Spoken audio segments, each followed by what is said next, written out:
Welcome back, everybody, to another episode of the League of Inches podcast, Supercoach edition for 2026. We are back fit and firing, bigger, better than ever before.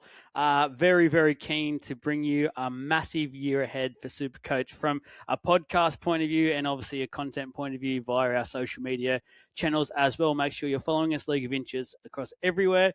If you're a massive Supercoach head like we are, Supercoach nerds, go ahead, like it all, subscribe, all that sort of jazz to make sure you don't miss a second of any bit of content we have throughout the year. Got a fair few things to go before we get stuck into things. We've got our world famous now. We've been doing it for a couple of years now and it just continues to grow. So no doubt this year will be the biggest yet, which we're very excited for. But our Supercoach team previews, and tonight's episode features the Brisbane Broncos, the Sydney Roosters and the Newcastle Knights. So three really big teams we are feeling like when it comes to a Supercoach point of view in 2026. And along for the ride, I've got both Trav and Jesse. And boys, we're just going to quickly go to you both and just check in, see how your Christmas, New Year's, your break's been, because I know for Trav, we've heard from him recently. So Jesse, I'll go to you first. I don't think anyone's heard from you for about 3 or 4 months. There was a search party sent out for a while there. How's things been, brother? Good. Yeah, pretty good. I did go missing for a little bit. It was more so just, end of the season, life getting busy, still amongst all the chats and stuff. But yeah, look, once the season ends, I kind of go into hiding until pre-season and then we do this again. So, but no, all in all, been pretty good, man. It's been a pretty long off season, it feels like. You've been playing all the other codes too, like NBA Supercoach has been good. I had a stint in NFL, didn't watch a game, but got amongst the Supercoach side of it. So like probably won it, no one knew. I think I beat Trav.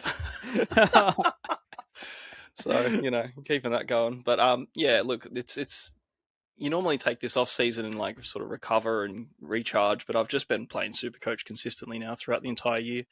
So this is just going to keep me rolling. So I'm very keen. This is the big one. So this is your good bread and butter stuff. You are back better than ever before with Matrix going on everywhere. Trav, for the Supercoach audience of ours, we've obviously done a few NRL podcasts already that have been coming out their positions, and thank you everyone who has been watching that part of the page. We really do appreciate it. Numbers so far have been fantastic, and getting in between and chatting to us is awesome as well. Keep going with the feedback and everything.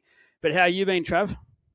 Yeah, really good, man. Christmas was great. New Year's was great. I spent my Christmas with my girls and messaging Jesse about NBA for the Boxing Day games. Like, Supercoach has not stopped. So yeah, to be fair, actually, we've probably learnt a fair bit off the NBA and off the NFL, haven't we, Jesse? Around Supercoach and some different sort of strategies and ways to go about things. But Jesse actually has and did. I am an NFL nut. I do watch a lot of the games.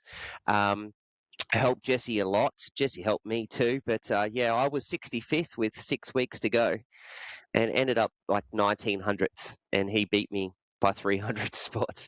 Just a couple of monumental, terrible trades that really cost me. But otherwise going really well. I'm bloody excited for this to come back, and can't wait. Jesse keeping it very consistent there because he does it. NRL, everyone knows this now for 2 years, at least basically three with the page. And when it gets to the business end of Supercoach, he always seems to make the right decisions, the right calls. So continue to back him in. He's done it again, apparently, in what was it, the basketball. So well done. NFL. Well done. It was NFL. EPL's, basketball. EPL's going hard. Near me at the moment. Yeah, and basketball I'm miles behind, but EPL, I think I'm 80-something at the moment. Ooh. I was 51st last week. Had a rough week like everyone. It was pretty shocking, but this isn't an EPL episode. So. No, it's not. It is an NRL one. And just, that's right. Guys, a few things to go over. Firstly, a bit of the to let you all know up front about the lineup for this year, how things will work for the podcast moving forward from a Supercoach point of view. So I'll be around to help out with this whole big preseason. We obviously do massive episodes, as you know, 2+ hour episodes each and every single time. So I'll be here to help the boys out, steer the ship, so to speak. Won't be giving you much of my opinions because these boys are the Supercoach experts. But once the season starts, so basically the episode going into Vegas, I'll step away, let the boys take over. It'll be Trav and Jesse steering the ship, going as they can. That way I can just stay on top of the content side of things throughout the season.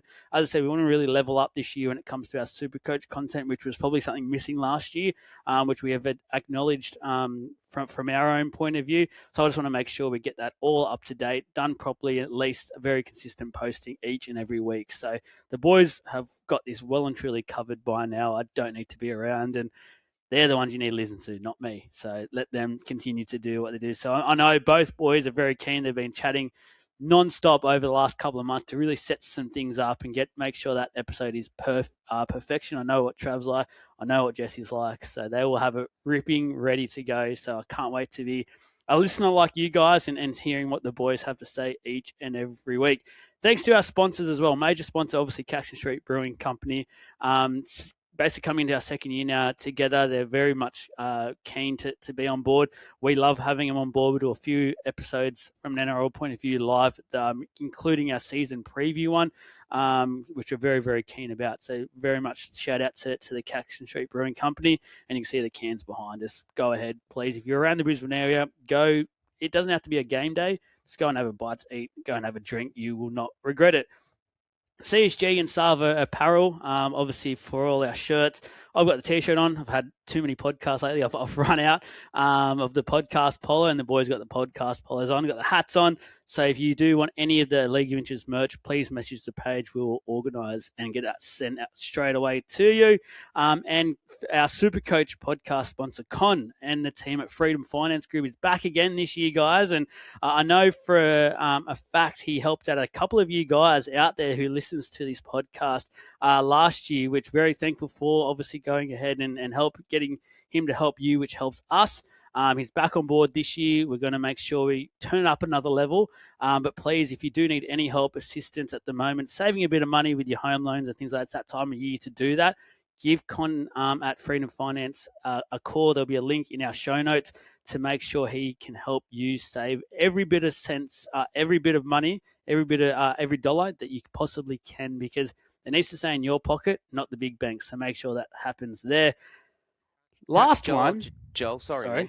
Can't tell you I can't tell you anymore how important it is to get onto Con right now, because there's talk that the rates are going to go up. RBA are talking about it the next couple of months. So now's the time before they push them up. Get locked in now. Yep, go ahead, please. Make sure you get in contact with him, and I can make sure you let him know that it was from the Supercoach, League of Inches Supercoach. Boys, finally, a few of you have already messaged the page. I'm well and truly across that. Our League of Inches draft competition is back, season 3, bigger and better than ever before. 60 coaches again, 5 divisions. Now, out of 60 coaches, we've had about 90% of them come back again for this year, which is a huge success from our part. We're obviously running a very great competition. Trav deserves a lot of credit for that. So we've only got a couple of spots available at this stage. We're waiting on confirmation of people paying and confirming their spots, which are still up in the air. About 30% of those still need to do that. The rest of them are already paid up, ready to go. But I've seen some messages already where you're in the inboxes, you're ready to go, you're next in line basically. But just for this stage right now, we're going to stay at 5 divisions, I believe. Trav, you can confirm this in a second, but I believe we'll confirm and hold that for now. But we'll see what happens. I'm 98% confident, Trav, that 5 is the max for us. Oh, no, I can get to 100. Let's go. All right. We'll see. We'll have some discussions and let you guys know. If you are interested, please message the page. We'll keep you there. We'll keep you on the sideline. If there is any late outs for whatever reason, you'll come straight on board. But season 3 is well and truly underway. We've got the chats and that going. Cannot wait. Now, let's get into it, boys. Let's get into what everyone has tuned in for. They've read the headline. They know what they're getting themselves in for. And let's tackle the Brisbane Broncos first, because there is many things to talk about when it comes to the Brisbane Broncos. And I just want to go over their first 5 games first from the NRL point of view. So round 1, they start with, here we go, Penrith at home. Then they go round 2, Parramatta at home again. Round 3 is the Storm away at Amy Park. Round 4, the Dolphins at home. and then Titans at Sava Stadium. So not a bad draw when it comes to travel, especially to start with. That they hardly travel. They go to Melbourne obviously once, but the rest of it's all in Queensland. 3 of those are at Suncorp Stadium. And you'd probably say, compared to a lot of teams out there, it's not the worst opening 5 games either. Jesse, I'll ask you first. I know you've no doubt had a look. We've had the team picker open now for a couple of weeks, and you looked at the draw, things like that. What are you looking at when it comes to the Broncos from a Supercoach point of view this season? You're keen on them? I am, yeah, I am a lot actually. The side's coming into their own a lot, and we saw a lot at the end of last season. We saw how good a few players really, really got, and even into the internationals too, like Walsh. Pretty much just elephant in the room here, but the team looks good. Like overall, the forwards look good. You can look at Haas and Carrigan, fantastic options. You can look at Ezra Mam as a great 5'8" option at the moment, especially early on.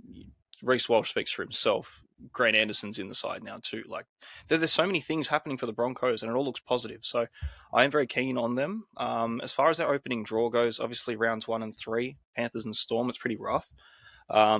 I wouldn't deter it though with the amount of home games, but I really like their draw from 4 onwards. So if you want to start with them, just get them. Get them and ride those like harder early fixtures out. It's going to be the same for everyone mostly anyway. When you say from 4 onwards, you're talking like 8, 9, 10. Like you're talking 4 into almost Origin period. 4 into Origin. They don't have buys until pretty much Origin time. Round 12. And then round 12. So your fixtures from round 4, they play the Dolphins at home. They play the Titans. Still, it's in Queensland anyway. They play the Cowboys at home again. So 3 Queensland, and then they play the Tigers. Yeah, well. That 4 to 8 is, or round 4 to 7 essentially. The Broncos players are going to be essential. I can just see it. You're going to be mass trading in these dudes into your side. No buys, good run. It all kind of lines up. The stars are aligning for the Broncos. So I think they're going to be a very popular team to target early. Yeah, 100%. Before we get into position by position, Trav, anything else to add? I know you've done your research as well when it comes to the Broncos. From a Supercoach point of view, you're excited? Look, I didn't do any research on the Broncos because they're dead to me after what happened in 2025. So I don't care about them. But no, that's actually a lie. No, I have 3 players in my team at the moment. In my team picker from the Broncos. I think the players on the Broncos that Supercoach that are Supercoach relevant. I don't think it matters who they play. I think I don't think the draw is going to be any indication as to whether you would pick them or not, or be a deciding factor. I'm not as I actually think the draw that they've got is pretty tough, but I have a rating of a few teams like Panthers. Obviously, I think Para are a lot better. Storm down there. I think the Dolphins are going to be top 4. So their first 4 is pretty tough, but again, the likes of Haas, the likes of Walsh, the likes of Carrigan, the likes of Mam, the likes of Staggs, like these guys, I think the draw is irrelevant. They're still going to score. And the way the Broncos are and how good the Broncos are, they're still going to be able to score points, which means Supercoach points for those guys because it'll be through their hands. So, yeah, I'm very high on the Broncos, boys. And that round 12 bye is just really nice. It's a really good bye. You can get off early before the Origin period for the likes of Walsh and things, because then they've got the 16 and the 19 bye. And that's a long time away. But, essentially we're saying most of those relevant Broncos boys are Origin bound. So we've got a long time to enjoy the ride with them and then get off them early enough in preparation for the middle of the season. Yeah, no, 100%. Very keen to watch it unfold. And like you both have said, that there's a number of players that we've spoken about over a number of years now. Like Walsh is the key one that I think everyone's thinking about whenever you find those little runs that they can possibly get. And like you're saying, that mid sort of 4 to 8 or so, like that's sort of for me goes, you know what? Please start slow, Walsh. Lose a little bit of money, and then we can get you in quite quickly and enjoy hopefully some really high scores. Really when we need it most. Let's get into some positions, boys. And firstly, hooker, which from an NRL point of view, they are stacked depth-wise. It's actually pretty ridiculous what they're still coming into this season with 4 hookers, where you'd probably say most clubs would start any of these 4 and be comfortable doing so. So crazy to think. Ben Hunt, 482k on Supercoach. Billy Walters with a 5'8 dual, 406k. Corey Pakes, 351k. Blake Moser, 216k. And Cameron Bukowski, 201k. He reminds me of Mike Wazowski. Monsters Inc. I was thinking the exact same. Mike Wazowski. Mike Wazowski. Good. Boys, it's a great, like I said, great for NRL, but when it comes to Supercoach, not very good having this depth. No, too many chefs in the kitchen, unfortunately. They're all just going to eat into each other. And the Broncos hookers are never really super relevant anyway. You got to go back quite a ways to get a super relevant Broncos hooker. So I'm not super fussed on any of them. I'm not really giving much of them a look in. I don't expect Moser to get a run, unfortunately, with his price. It'd be nice. Pakes at 350. I'm just not really appealing. Like, I'm not into it. Walters and Hunt. Hunt's going to get the 9, but either way, what are you going to get out of it, really? Like, it's just not for me, but Walters is out for a fair bit, Yeah. a chunk of the season. We know that with that unfortunate ACL right at the end of the year. Yeah.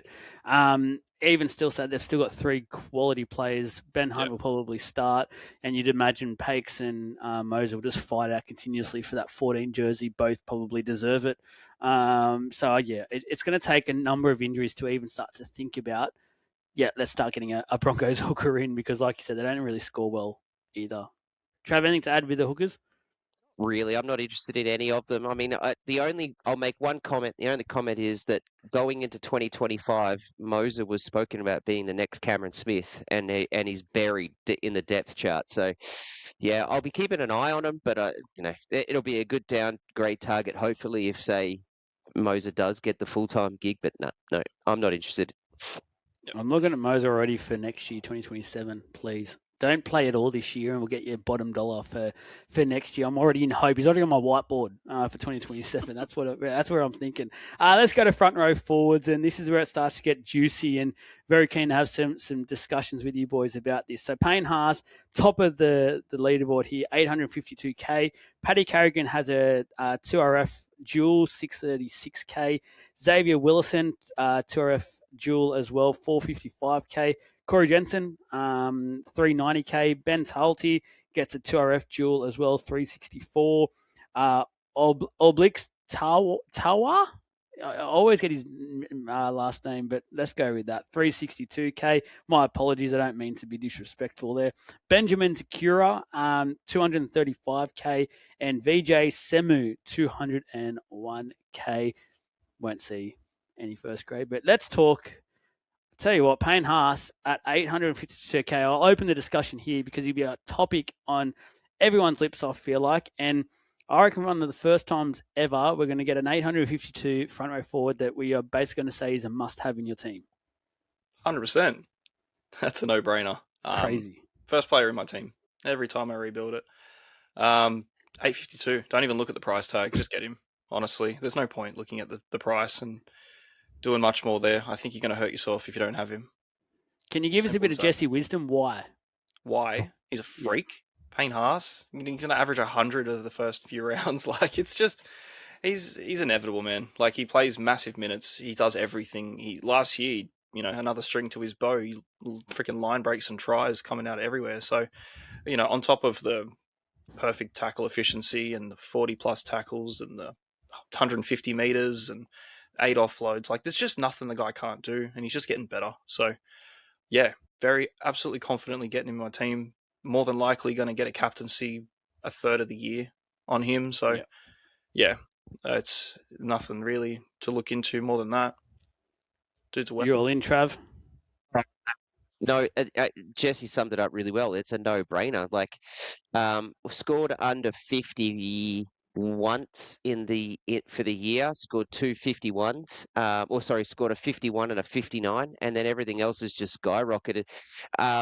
1, 2, 3, 4, 5 scores above 100. He was basically a lockdown captain option every week for you, especially when we went through the middle of the season into the end of the season when we were trying to figure out who might be that captain, and we started talking around safe options. He was always that really safe option that was just going to get you 80, 90, and you'd be happy with the way some of our captains burnt us.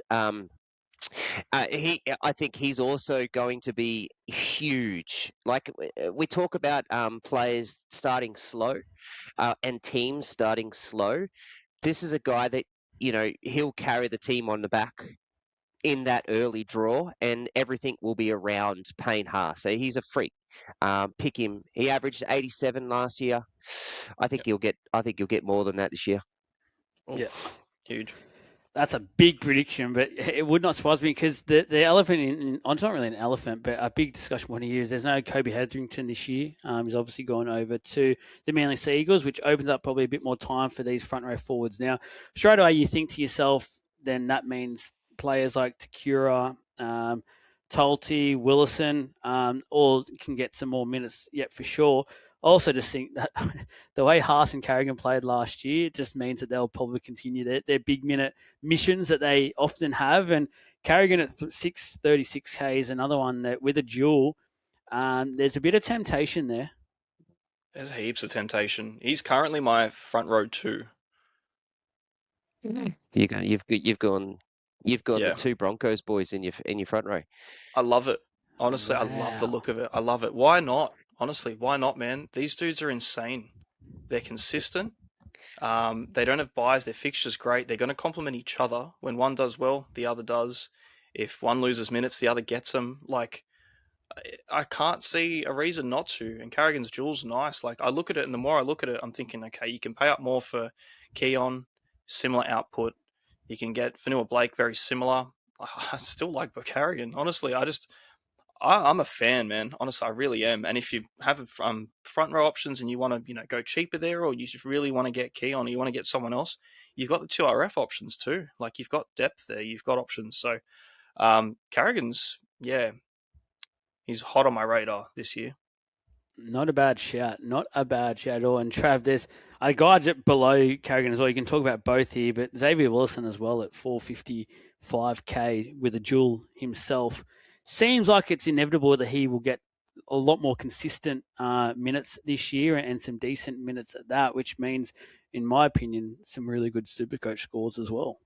Yeah, look, he finished the season really well, Willison, didn't he? And in 2025, and then and we're getting him at a really nice price. I think Carrigan plays the 13 this year, and I think that's as simple as that. He's not going to go and put Guzevsky and the likes. I don't think he's going to play around with his roster going into the season like he did last year.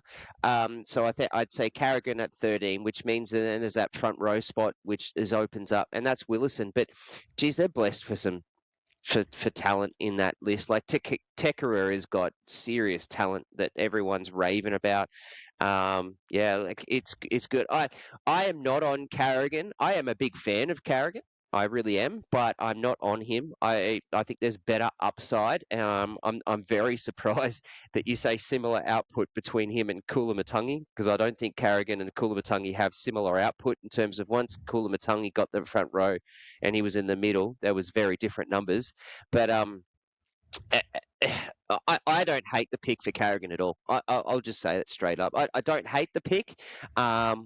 At 639, I'd probably put 36. I'd probably put a little bit more in and get Colo, but yeah, don't hate it as a pod. And that's the other thing too that quickly is that we can't see what the ownerships are yet. It's team picker. We're only able to play around with our teams. We can't see what percentages people are owned or players are owned. Sorry. Yeah. When I think about cheapies, there's a name here that has caught my eye. Ben Takura, 235K. Is he a dare I say it, a bit of a trap there, and we see one of those guys that just stay around there, or do you think there's some potential for Ben Takura to actually give us some reward, give us some money early on? I don't know if it's early on. I think there is potential there for him. Like, the guy's a monster. He's massive. He's got the potential. I just don't know if we'll see it this year. Or you might see it in bursts throughout the season. If you're going to get him, you're going to plug him away on your bench. Hope he doesn't play most of the time, become an AE problem. But if he does play, potentially through Origin, he might get a run off the bench or a start. It's all about the minutes, really, for him. But yeah, I think it's worth keeping an eye on him in the future. I just wouldn't rely on him this season in particular to be the guy that makes you 150, 200 off the bench. Royce Hunt vibes, you're telling me? Yeah, I think he's a bit better than that, to be honest. But That's a bit harsh. yeah, yeah, we'll have to see. Anything else you boys want to talk about? Harsh. Yeah. No one wants the Royce Hunt award. Yeah, God. I like Tekera, but yeah, I think the problem that we're going to get with him is that he'll probably come in around Origin. It'll boost up his average a bit, and come 2027, we're not going to have him at a really good price. But yeah, the dude's enormous, but he's an injury or Origin period time. Yeah. Any other front row forwards catch your eyes there, No. boys? Not particularly. No, man. No, let's move on. I'm sure we'll talk about them again at some point. Two RFs. So obviously Paddy Garrigan has the duel. Jordan Ricky, 544k.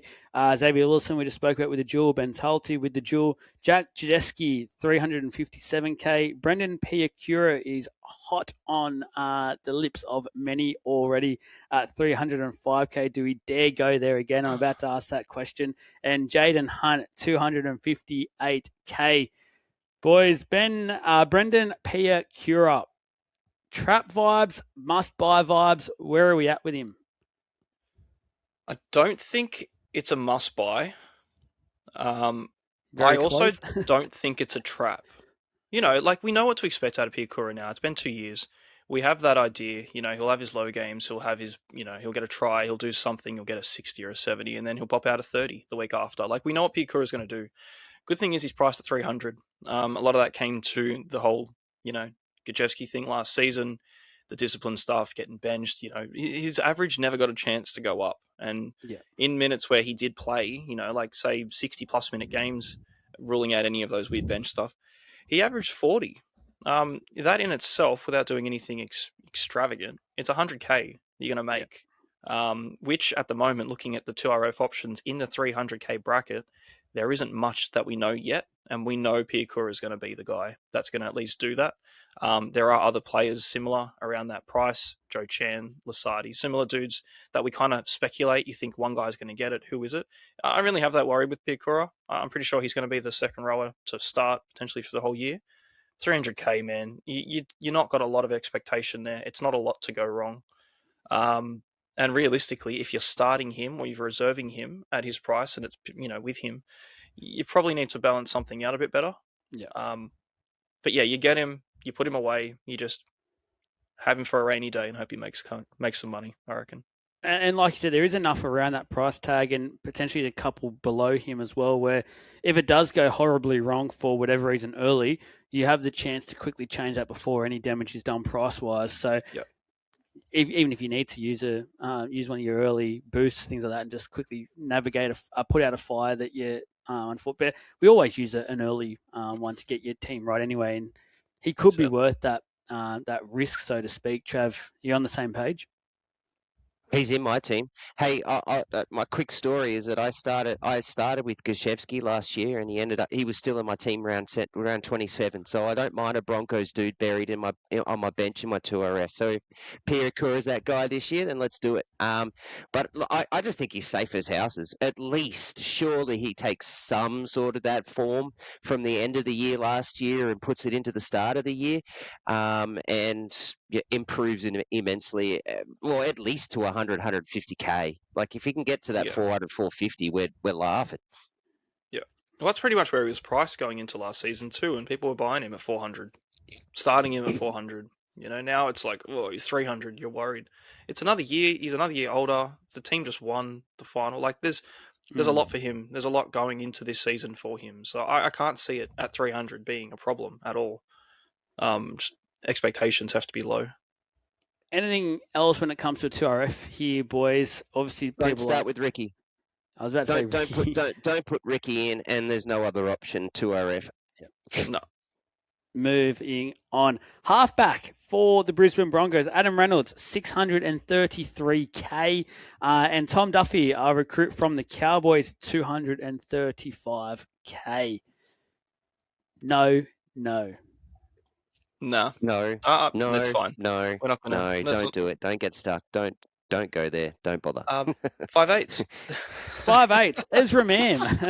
585k. That's what we're here for, guys. Look, we're not here to lead you astray. If there's no legit options here, we will literally just be like, let's move on. Don't even entertain the thought. There's no need to. We have 17 teams to cover here. There's going to be plenty of options in plenty of positions, price points, things like that. We're not going to be here just to fiddle fight around and create a 5-hour podcast for the sake of it. We actually want to give you guys proper, legit reasons to get players, things like that. So help you guys out as much as humanly possible. Ezra Mam, 500.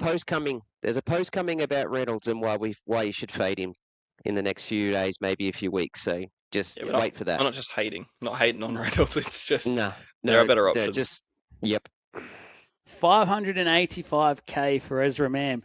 Billy Walters, obviously, with that hooker duel. And then Josh Rogers, 235k. All of a sudden, it feels like there's not much going on in their halves. It felt like they had a lot more depth than what we've just read out in both the halfback and their five. It's just sort of crept up a little bit, but obviously we keep forgetting, or when you read out like that, that Ben Hunt is obviously there and can cover all these positions, and it makes it all of a sudden just a lot better. But Ezra Mam, I must say, guys, let's just take everything else aside. Let's talk Supercoach footy. There's not much happening at 5'8" this year. Let's just get that out in the open early. It's basically you almost either pay for Cameron Munster or you're going and making a bit of a risk, because we don't really know a whole lot about anyone else, if it's fair to say, boys. Yeah, no, we don't. I think Ezra Mam is a fantastic option. I really do. Is he in my team at the moment? No. But when he returned last year, he started the game in round 11 from his suspension, 128. Then he got a 41 against Manly, then a 58 against Gold Coast, then a 64 against the Sharks, then a 70 against the Wars, then a 95 against the Bulldogs, for an average of over those 6 games to 76. That's pretty freaking good as a 5'8", in that 5'8" range. There's only 1 or 2 players that are going to get you good, 50, 60 plus scores. This guy here is ready to go. There's something to prove. We said it. I've got him in my top 5, Joel, and we sort of talked about this the other day. Around our 5'8s and ranking our 5'8s, and I've got Ezra Mam in my top 5 5'8s in the competition at the moment, and I think he will at the end. And there's a lot for him to prove this year, and it's his. And the difference between this year and last year is that this is his role. Like, this is his spot. He didn't go into the finals playing half a game or coming off the bench kind of thing. Like, now he's going to be starting. It's his role. It's his spot. It's basically his team. Jesse, you look into this sort of stuff. What was his scores like on their previous grand final run, so 2024? I feel like he had a decent Supercoach year, if my mind's serving me correct. He had a lot of tries in that one, though. A lot of attacking stats. The thing with 2024 with Mam, it was quite funny, was his scores were very Walsh-like. You know what I mean? It was very low, very, very low, base of maybe 15 to 20. With exceptional attack in those games where, things ran through him and Walsh. Otherwise, it's just there's nothing there for it. So towards the end of the 24 season, looking at the numbers here, the last game he played was in round 22 against the Titans. He scored 10 in 37 minutes. So, nothing. The round 21 before that is against the Dogs. He scored 26 in 80 minutes. The Knights game before that, he scored 90 in 80 minutes. 68 against the Dragons, 76 against the Panthers. Warriors 44. So, he's been, he's good. It's the 5'8" position, but it's ups, downs. You get your 25, your 30 here and there, and then you get a 90, and you're like, oh, sweet. The average balances out to be that 50, 55. He doesn't often score 55, though. You know what I mean? It's either really high or really low. Last season was different, though. He came back. Look, the stuff around Mam, we've spoken about it into depth so many times about it, so we won't. But he came back having to, really perform. Prove himself. Really had to perform. There was no scapegoating. There was no, hiding behind the couch sort of thing with him. It's he's got to go out there and own it. And he did. And, fair enough. It was a fantastic option for a long time. He only had 2 scores that were pretty poor. After the 2 games that Trav just mentioned there, where he scored in the 20s. And then it was just another ton again. It's we're probably going to see a lot more of that this year. If he claims a bit more responsibility in the halves over Reynolds, it was kind of tricky last season too, navigating with Hunt and Reynolds, but injuries kind of made it easy. I think it is a big year for Mam. I think he's a fantastic option too. At his price point, 580. The 5'8" position's a bit funny this year. I'm not fancying anyone, and if I am, obviously it's Cameron Munster, and we don't have Campbell anymore as the top tier guy. It's kind of sharp, but he doesn't seem like the guy at the moment. I think Mam could be Yeah. genuinely. I If think he I could. if I've got to force you both to basically say a yes/no answer to this one, would you be comfortable starting with Mam this year if I made you choose right now? Give me a yes or no, Trav. No. Jesse? Starting, probably not. I No. think I'd be keen to get a roll on and actually buy him in at some point, but I don't know if I'd start. I don't know. And that's the thing. Watch. It's not about Mam. It's about the 5'8" position. I don't know Yeah. if I'd be willing to put 600k or so into 5'8" to start the year. On a gamble, so to speak. Yeah. Where if by round 4 or 5 he looks the goods, I'll think about it for Yeah. sure. All right. CTWs, and there's a couple of little ones to talk about here. So Gamet Shibasaki at 647k tops the list. Katoni Staggs 638k. Josiah Karapani 622k. Geez, he shot up quite quickly last year. Grant Anderson 523k, a recruit from the Melbourne Storm. Very much under the radar, that signing, but it was there for almost a year that was going around. Dean Mariner 493k. Jesse Arthurs quickly forgotten about here 425k. Deloise Hoyter 235k with a one game average of 50. Stands out like a sore thumb. Give me a bit of that if you can find some game time. Hayes Perham, a fullback dual 216k.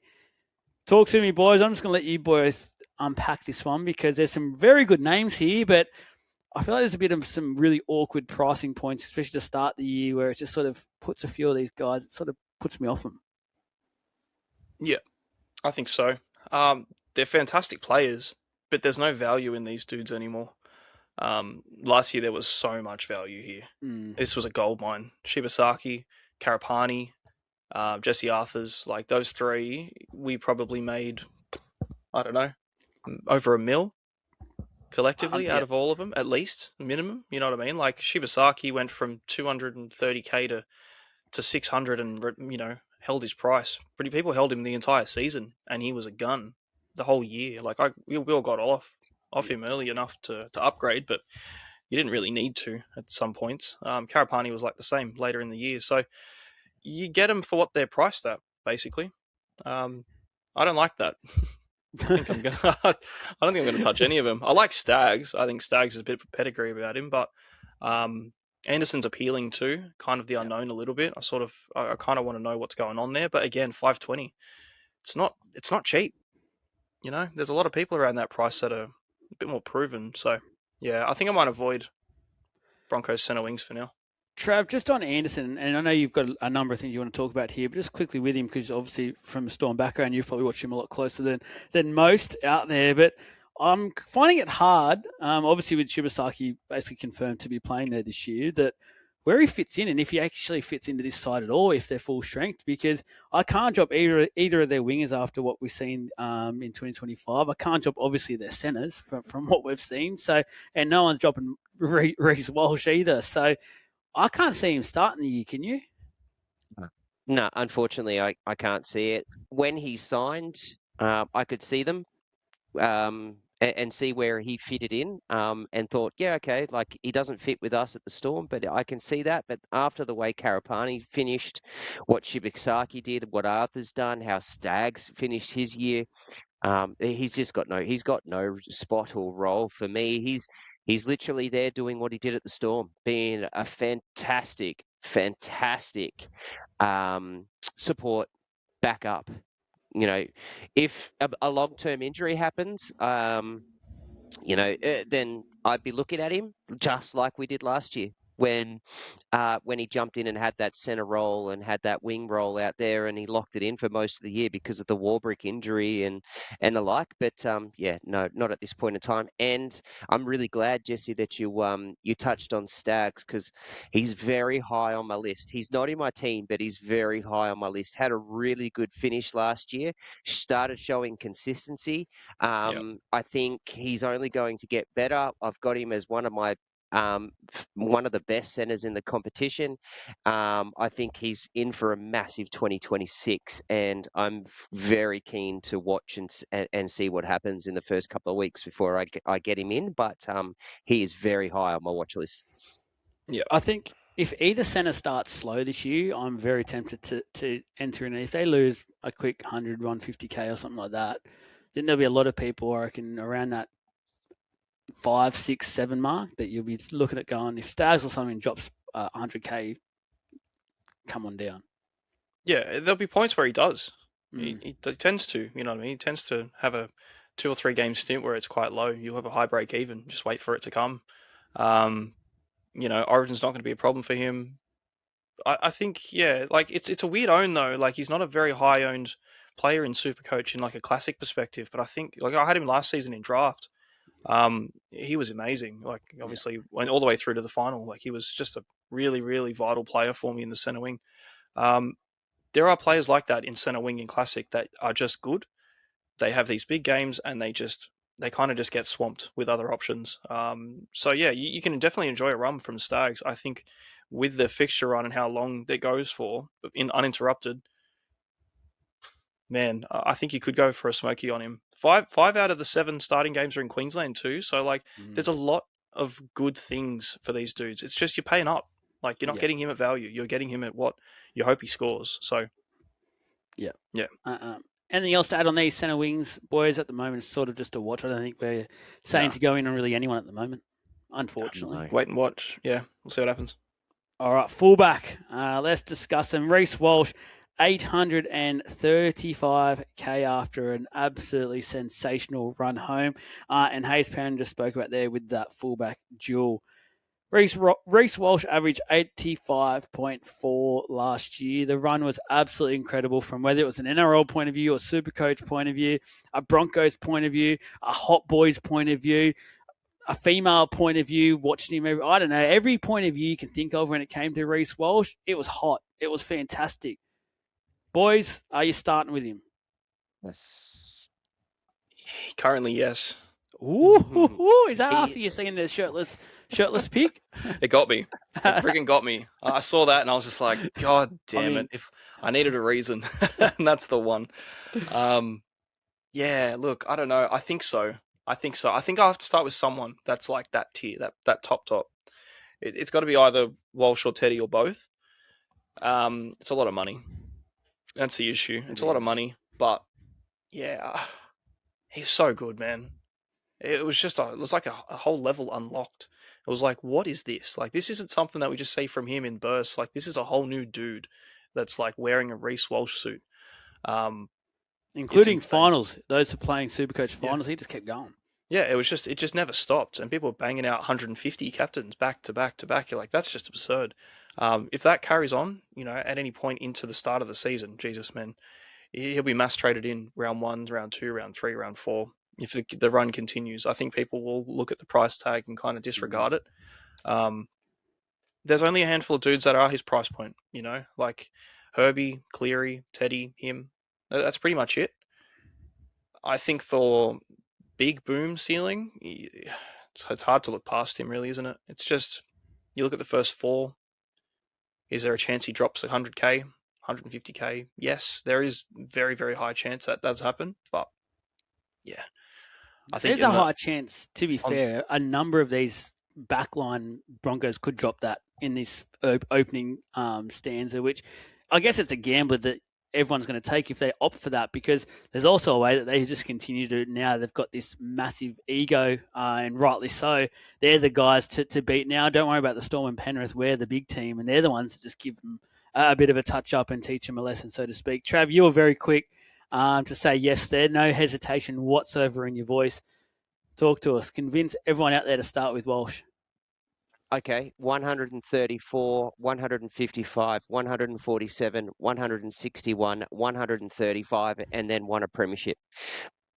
I can't tell you anymore. Like, it's just lock that freaking dude in. He is on fire. He's ready to go, and he's shown exactly it. Look, it's a different role. He's going to be the fullback that has Reynolds, that has Mam, that has Ben Hunt in front of him. But if those boys are smart, they will realise that they just won a premiership because the dude behind them, young pretty boy, is a freak, and he needs the ball in his hands.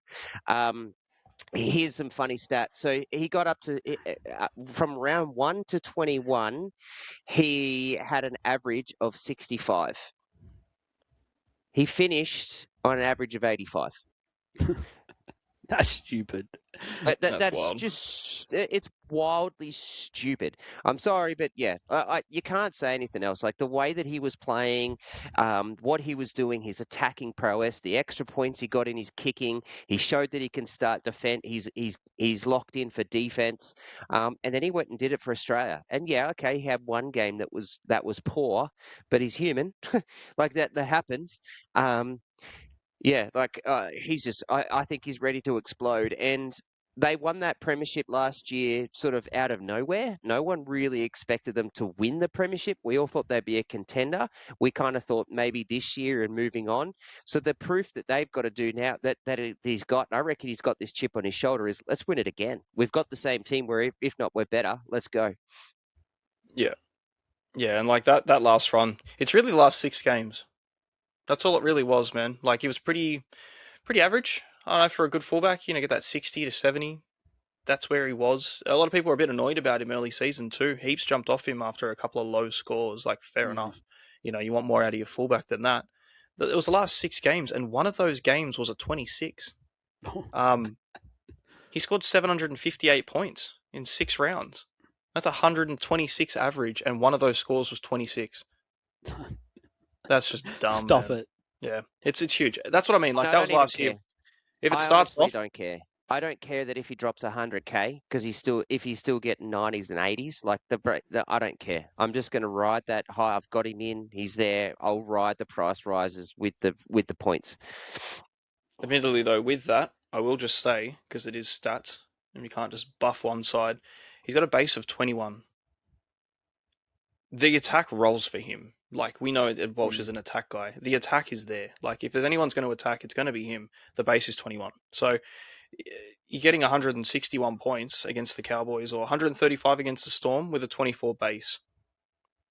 That's a lot of attack. So if they're clicking and they're working well, it's obviously because of him. If that's the case, then yeah, I think he's a must-have. Look, you've both shined his shaft dramatically in this, so let me just try and go the other side of the fence as well a little bit.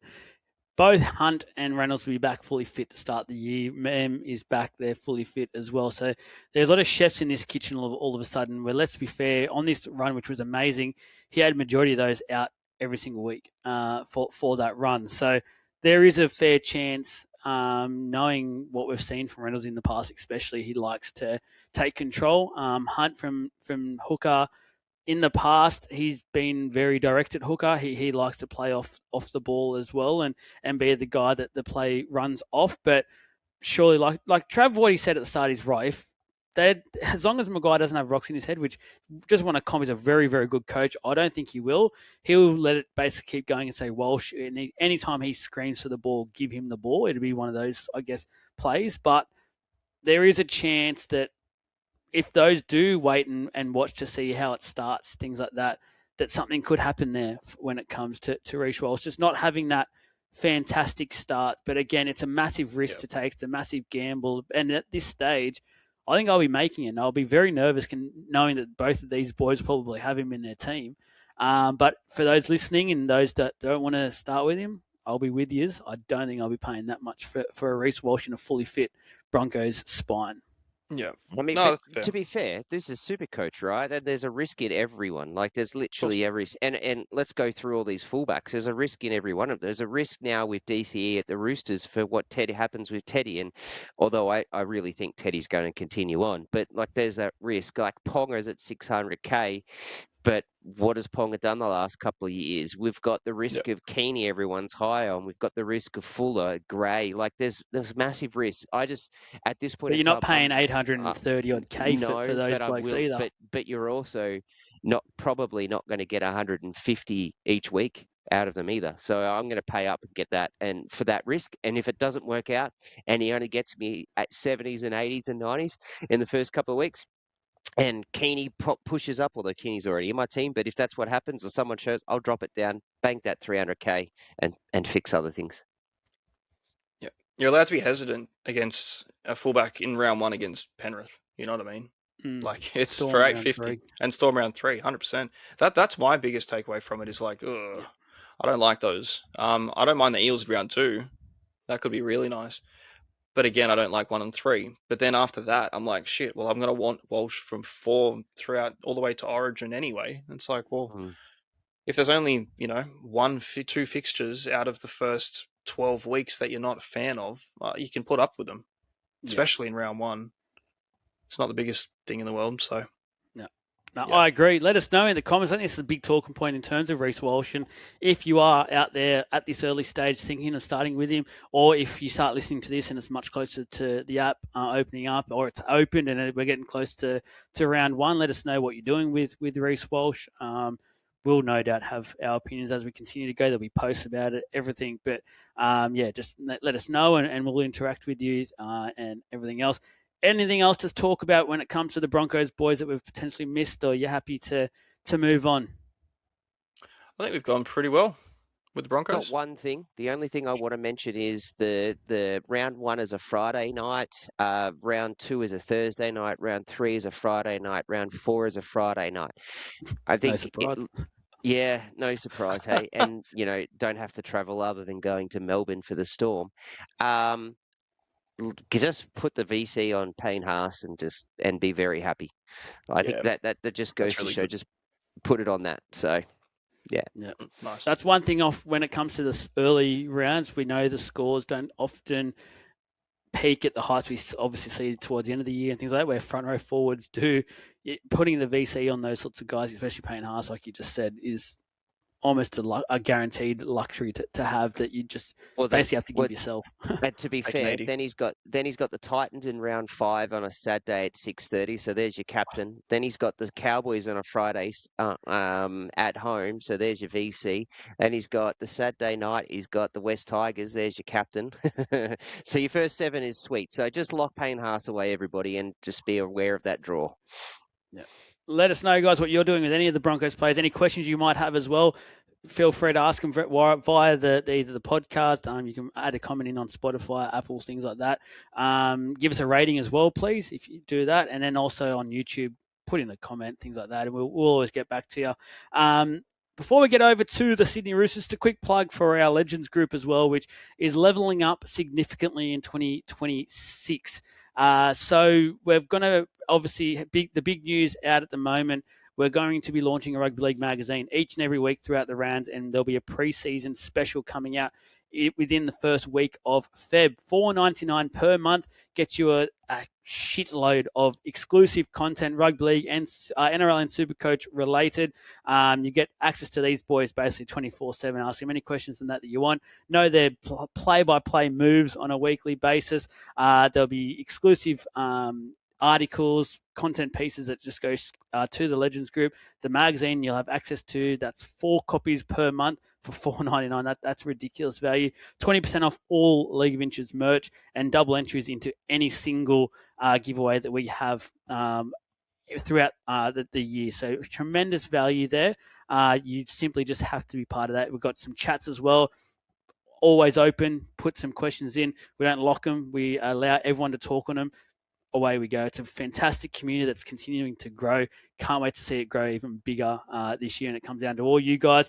There's no lock-in contracts as well, so you can come in for a month. You don't like it, you can leave. No offense taken. Just come ahead, give us a try. Try it out. Thank you very much. The Sydney Roosters. Jesse's team he's back. He's feeling it this year. The Sydney Roosters and Hooker. Well, before we go to the positions, what are you thinking when it comes to the Roosters, Jesse? Obviously, you're from a fan's point of view, but I want to know from a Supercoach point of view, because I don't care what you think from a fan's point of view in this podcast. Are you keen on some Roosters? There's a lot of players here that excite me on like face value, but once we dig a bit deeper into price points and things like that, some have snuck up a bit, but there's also a few that seem to have some really good value. Yeah, I am keen on a couple. Just it's probably the Roosters bias in me, looking at some, pretty not fantastic options, going there could be something here. Just trying to justify it to myself, but I think they'll be good. Hey, like I was kind of waiting to see how this season sort of unfolds with them. Like we knew Robson was coming in very early last year, Mm. so we're like, okay, that's the first step. Moving forward, trying to rebuild a little bit, and now we've got Cherry Evans. Um, I'm interested to see how that goes. I think it bodes well for the team, genuinely.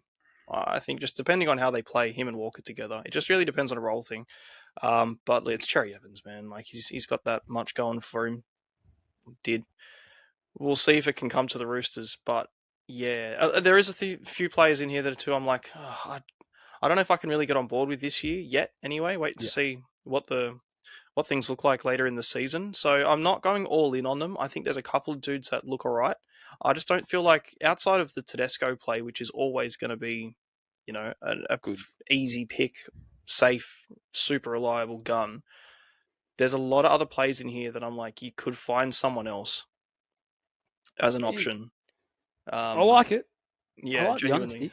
Yeah, there is. Like, just looking at him, I'm like, you could get him from the Roosters, or there's probably someone who might outdo him a smidge for the price. But yeah, it's more a vibes play than anything. Trav, what are your thoughts around the Roosters? Yeah, I'm really keen on the Roosters. There's a lot of players. Unfortunately for me, though, at this point in time, I'll be watching them and eagerly hoping that I can get them in later on. I don't think I'm going to start with them. There's just a lot going on. I do Yeah. have the Roosters very high on my list of the wet ladder position, and think there's going to be even more improvement. They're going to be even better. But yeah, at this point in time, I just want to see a few things. Like I want to see how the Walker and DCE works for the likes of Marky Mark and what happens with Crichton. I want to see White continue that improvement. Like he was awesome last year, but Mhm. does he have another level? I think he does, but I want to see it first before I keep going. Sua Wong, I'm pretty keen to watch. I've lost all interest in Watson once Robson came and, Yeah. and went with that, and I don't even care if Watson is put on in the lock position. I'm just not interested in that just yet. And again, I just want to watch and see. So for me, other than Teddy, everyone is just a watch and see, and I'll fight hell and high water to get him in later on. But just to start off with, I'm not starting anybody. Well, we can move on from the Sydney Roosters now, guys, because Travis basically just gone through player by player and told us his thoughts. So, let's get into hooker. Let's start with Connor Watson, the man that Trav just mentioned there. So he's got a dual. He's got a 2RF dual, 574K. Reece Robson, a new recruit from the Cowboys, 497K, and Benaya Iolu, 248K as So well. good.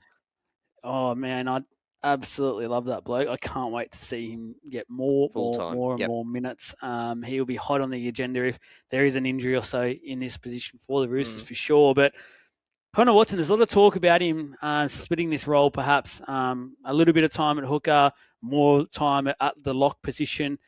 Who knows how much time he actually gets on the field? Another thing. To me, I'm not interested at this stage of any three of these, but it could change with an injury or two. I don't mind Robson. Hmm? I don't mind Robson, man. We know what Robson can do. He did it with the Cows. Like he's the Blues hooker. Like he's not a scrub. Not for long. Oh, Brayley's breathing down his neck. Um, Should be ahead. yeah, definitely. I think we could see more to him. I don't know. Like, look, last season for the Cows, like he was pretty shit. To be fair, like, there's no real, we can't polish it too hard. It wasn't very good. Whether or not that was just knowing he was going to the Roosters and didn't want to do too much, fair enough. Um, the seasons before that, we saw a lot of improvement out of him. He's very good. If he gets his 80 minutes, which is a good chance he doesn't, I still expect 65 to 70 most weeks at least. You're going to get that 50 minimum, I would say. Like, it's safe. And we always say hooker 50. Like, it's just where it is. He's priced at his 50. And that's what I like about it. There's not too many guys around there that I fancy. There's a couple below that are decent value, but then kind of don't want to get suckered into that thing again, what we do every year, looking for value hookers and spend 10 trades on them. So he could be someone that you get in, 500k, 497, gets you 50, potentially 60. As an average, there'll be games where it's higher and lower because he's got some attack about him too. I don't mind it. I really don't. So I'm not keen on Watson though. Not even close. Jesse, just get yourself a cheap hooker and let it ride. You know you want to. Yeah. It's the trusty old. Get a cheap just hooker and let it man. ride. Well played there, Joel. I like it. Robson's an 80-minute hooker. Yep. So I don't understand this shared role with Watson conversation. Like, it just gotta- doesn't make sense to me. And if you're going to pay, and you've paid to, and you recruited him, and you're paying him top dollar as one of the top premier hookers in the competition, you're giving him full games. He's playing full games. I just don't understand this conversation around Watson, which to me just pushes Watson away. It makes Robson relevant to me and again, he's on my watch list because he's at 490k, isn't he? And so he's very high, 497. So he's basically 500k. So he's high on my watch list. I'm going to watch and see what he does over those first couple of weeks. And if I have to do a boost round 3, then I'll be looking at that. What's it going to take for you to boost in a 500k hooker after round 3, though? Like, what's he going to need to do? 60, 70 average, yeah. Yeah. Even still, that's not enough. I'm currently sitting on Reed Marnie, his replacement at the Cowboys. So, we'll see how he goes. But, yeah, he's got a good run early, too. Like, I mean, he's got to go to Auckland to play the Waz round 1. And he's got the Rabbitohs. He's got Penrith at home. Then they've got round 4 against the Eagles. And then they've got that round 5 bye. It's not great. So it's not a bad first 4, but that 5th round bye is annoying. So again, like, it's an easy one to just sit back and watch. Yeah. Thanks, Trav. Already I've stuffed up me run there, so thanks for covering my ass there, for letting everyone know that the first 5 games. The modern game though, I'm actually more and more sure he won't be an 80-minute hooker anymore. I actually feel like with both of these, Watson and Iowelu in this side, whether they put Iowelu on the bench or not, I don't think they will. But even just having Watson, I think the way the modern game's played, having that good, quick 14 that can come on for 15-minute spurt or something is almost key to a lot of sides these days. You saw how good Walters was with the Broncos doing it, and Pakes and that whenever they all had a chance to do so. There's a couple out there that do it really, really well. I'll be shocked if he actually does play a consistent 80-minute role this year. Yeah, so will I, man. There's too many other players. Yeah, they've got to contend with too. Like, the benefit with Robson is Watson's utility is, like, if he's the lock and you've got White on the bench, or you've got Collins off on a stint, or you've got Wong or Radley or one of the butchers there, or Steep or Fouquet. You got so many players, man. So many players, and that's not including, like, Gus is starting. I would hope Wong starts. It's probably Radley. You've got 2 butchers there. There's so many players. Watson has to be there. What's going to happen is Watson's probably going to go to the 9 so they can facilitate one of these other dudes. And that's the only reason Robson's going to lose minutes, is because there's so many other players. If it's a direct swap between Watson and Robson as far as minutes go for the 9, there's no point. You can just leave Robson for the 80 minutes, but there's too many other people there that need a minute share. And I just think Robson, with Watson's utility, is going to be the guy that misses out. And I think last year we actually spoke about this on a podcast a couple of days ago, me and Trav, but he actually improved as the season went on last year in the hooker position. But what I started to notice with him was anytime he was stretched out to the 80-minute role, which was a lot, that last 10 minutes sort of spell for him was generally pretty tough.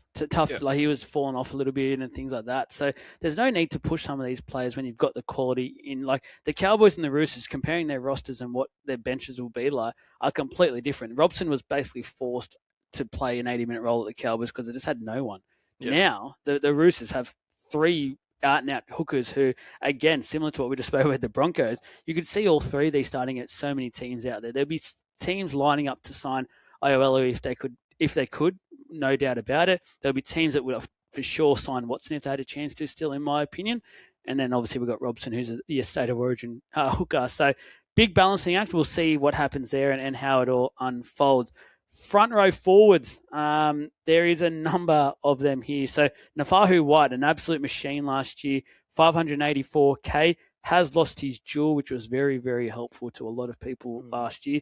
Lindsay Collins, 414k. Spencer Lenu, still around that 355. I feel like he's been around this sort of price tag for about 3 years now, just not going anywhere, and everyone keeps thinking, oh, this is the year for him.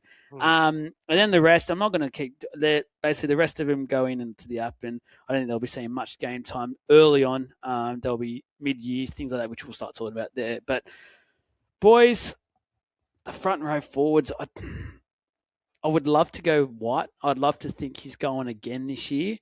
584k though, just goes, Yeah. nah. It's tricky without the second row forward, kind of. I imagine he'll get a few games at lock and get that duel at some point in the year, so I'm not worried that it's not going to happen. But 584, I look at that too, and I look at his average of 59.7. I think, far out, he did so much better than that. Yeah. He did so much better than that, man. Like, I put him in the same mold as Aaron Clark last year. They're both very similar price to start the year. They're both duels. They both performed way more than expected. Yeah. Clark just kept going, and then White had a second stint too, and he came flying as well. So I don't mind like 584 because the potential is there for him to average a 65. But it's because it's only in that front row, and because of the front row, if you only pay up, 40, 50k more, you're getting into like elite category. You're getting close to Keon. You're getting Fanua Blake. You're getting Carrigan. Like I would rather them. No disrespect to White, I think he's right up there with him. It's just I would rather those other guys. And then outside of that, from the rest of the front row options, I don't like any of them. Yeah. I don't think there's much to look at. So I think Lenu's become just that guy. He's literally a bench impact player who can come on and do a good 25, 30-minute stint. That is him, and he's very good at it. That's him. Let's just stop trying to expect, especially from a Supercoach point of view. This is the year he gets an extra 250k next to his name. No, it's not. He's not going to happen. If I think now White's overtaken him, he'll get the bigger minute roles, and maybe White at some point will become appealing once again this year. But again, I think, Trav, we've said it a fair bit already this podcast, it's just another watch.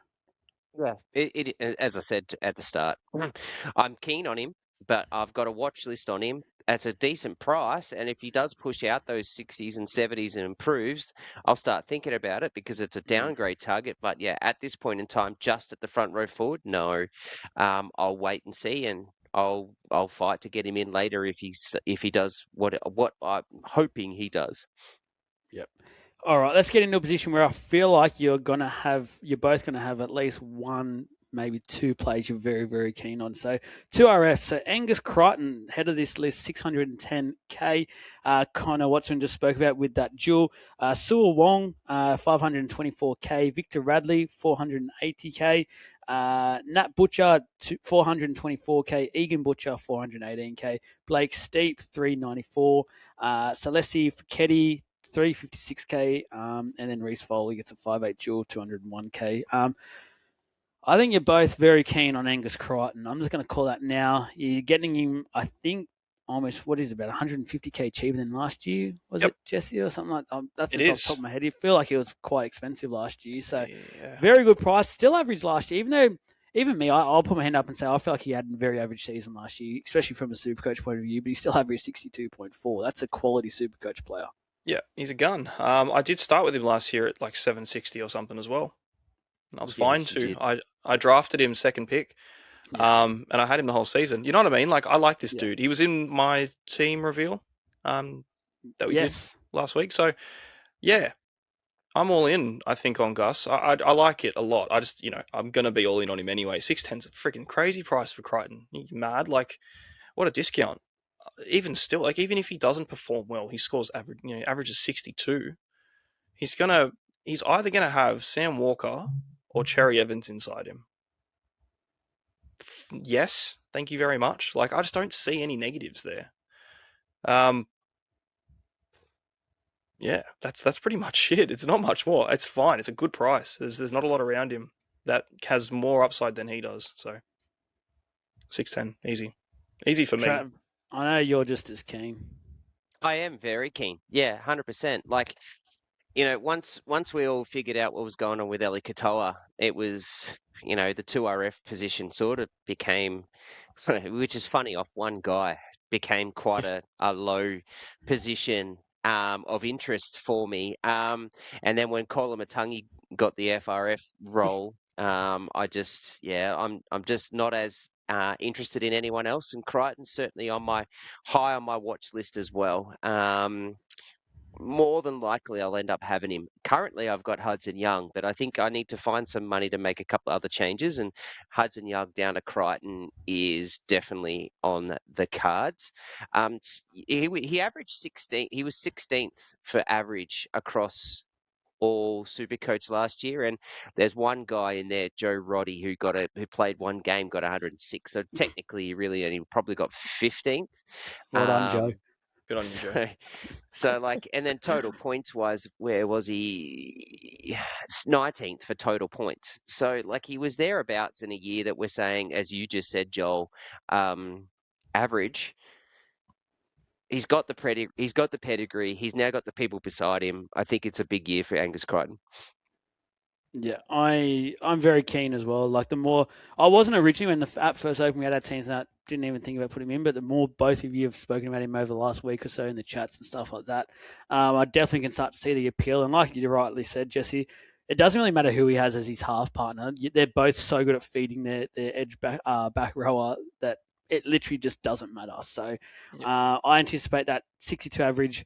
That could be my big prediction. I reckon that will go up close to that 70 average by the end of the year. I can definitely see that happening. And it's one of those ones where I reckon it'll be quite consistent throughout the year. Like, it won't be one of those roller coaster ones. He'll just be stock standard, and he'll occasionally get the 90 to 100 game that he can get where he scores a couple of tries. Normally around that Anzac game, he normally gets one of those ones. It's always like every year, just that Anzac game, he just crashes over for a few. Anyone else on this list, I must admit, I have a huge soft spot for this guy. I just always look at him and go, really want to see something happen with him. But there's talk at the moment where Radley might get the edge spot, which I just hate.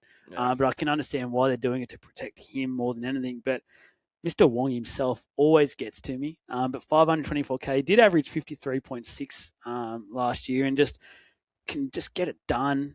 I can't obviously start him because there's just so much up in the air with that edge position at the moment. But yeah, any intel for us, Jesse, as a supporter? Anything you've heard or listened to or got a source about? No, Radley's going to probably start on the edge, unfortunately. I just want to see the back of him.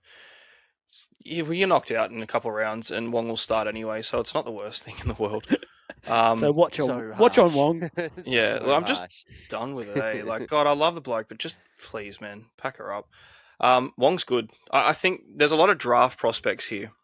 You know what I mean? Like, there's a difference. There's a big difference between classic and draft when it comes to this kind of bench depth kind of player. They're both quite valuable in a draft format, Wong and Radley. I think they can both do quite a lot. Yeah. They'll all get minutes. I don't think either of them are going to, miss out entirely on games. It's just, while they're both, sharing the minutes, neither of them are a good option. Radley's not a good option anyway, even with 80 minutes. So you're just hoping that he doesn't do a great deal and Wong gets it, because he's, solid as anything. His base is incredible. That was a big thing about him last season. His base numbers were just freaking through the roof. And, there was people that jumped on Wong and made a ton of money off him.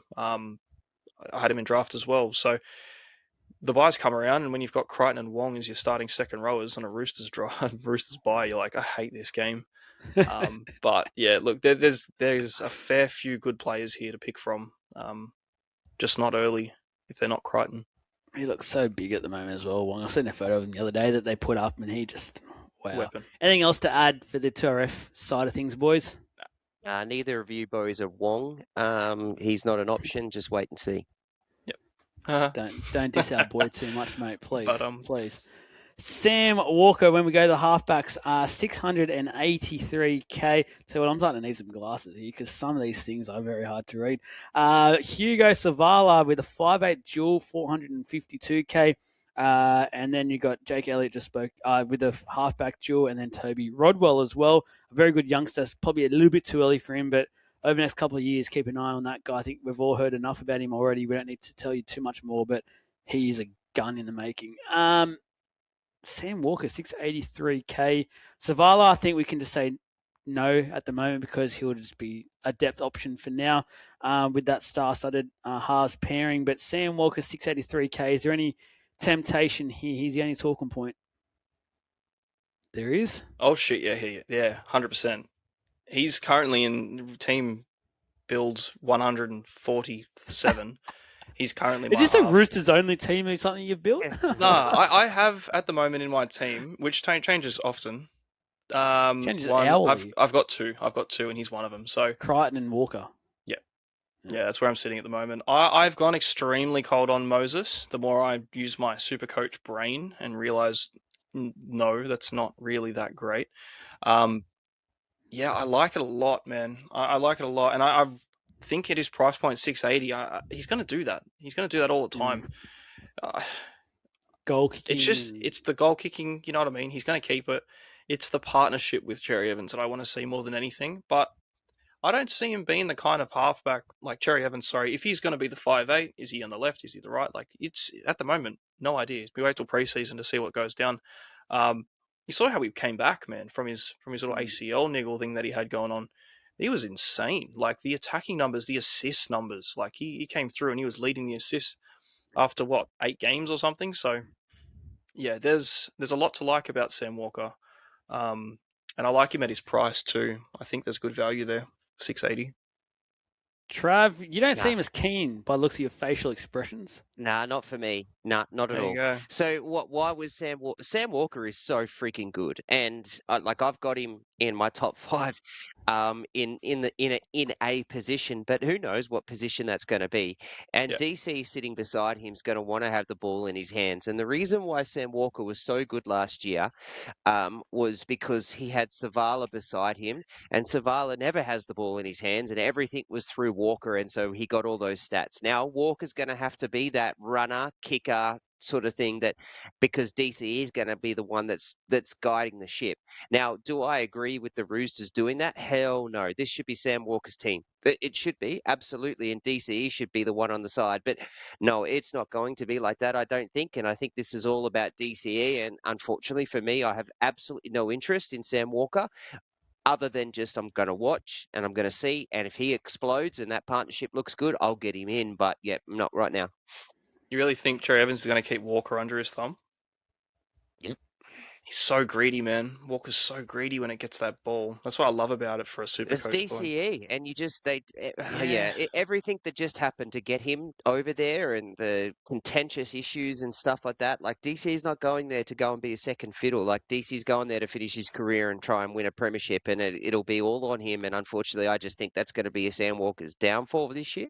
But as I said to you, and I'm going to be very straight. That shouldn't happen. It should be Sam Walker's team. This should be led by him. And there should be no argument. We should even be having this conversation, but we are. And until we're not having that conversation, I'm not interested in Sam Walker. I think what I think and the way I kind of want to see play out is Cherry Evans comes in and just does an exceptional high grade upgrade on what Savala was doing. This long kicking game, taking the extra load off, manage what Walker can then play his short ball game, which is exceptional. I don't think there's any better halfback in the competition. And running. And yeah, well, exactly. His eyes up. He's got the little dinks over. He's got the little stuff to Tupou and the wingers, like except Mark. Obviously, we know what happened there, but there's all these things as their game. I feel like their games are going to complement each other a lot, and I feel like Sam Walker's going to benefit off Cherry Evans. I don't think it's going to hinder him. Unless Cherry Evans decides to come in and says, I'm the hog now, I'm the man, this is my town, and Walker just steps back, I can't see Walker stepping back from that position he's in now. I think he's too good. I love the play. I love what you're saying, Jesse. I'm just cautious at the moment to the point where I don't want to go near either Walker or DC to start with. I want to watch it to see how it unfolds, see what roles they both play, because we can literally spruik right now and talk about literally there's 3 ways it can go, and there's 3 legit ways that wouldn't surprise me if any of those options that's the way it goes. I'm happy if Walker comes out and starts to kill it early on. I'll literally get him in before that 3 price rise happily. I'll happily go and just change over whoever I start with at halfback. At this stage, I'll be very shocked if it is Cleary. I think I'll be going elsewhere. And if it just simply doesn't work out, it'll basically be a sideways trade to get Walker and get some cash involved, things like that. But I'm happy to watch, see how it unfolds, and then go from there. I just need to see two guys that love the football. I just want to make sure there's no ego at play. They play the team game, because if they do, I legit think Sam Walker could absolutely kill it this year from a Supercoach point of view. If it goes well and he's allowed to run the ball, pass the ball, like be that attacking guy that we know he can be, and just sporadic with it all, he will be freakish when it comes to Supercoach. No doubt about it. With the goal kicking as well, he could be averaging some crazy numbers out there. So I'm very keen to hopefully see it work, because I'd love to own him at some stage. I reckon it'd be a really fun own. Yeah, definitely. I think I can see him going early on drafts too. Yeah, I think from that point of view. 5'8", let's do it. DCE. Wow, it feels weird to be saying this. 5'8", and the Sydney Roosters. DCE, that just is odd. No dual, nothing there, guys. So you're already probably, most of you would know that by now, but no dual, 618K. Be interesting to see what happens, because out there's opinions. There's basically 50-50 whether DC will be the halfback or DC will be the 5'8". I think 5'8". Trav thinks halfback, so to speak. So it's literally out there. It's like it's 50-50. So it'll be interesting to see what happens. If he gets that 7 jerseys to start, it'll take, 3 games? Is it 3 games? And they change Round the... 6. Yep. Or round 6. So, yeah. So if he averages, I think he gets 3 or 4 in that position, he changes. No matter what, they're forced. I think got to start 3. Got Okay. to start. You got to start 3. You got to be named to start 3. Yeah.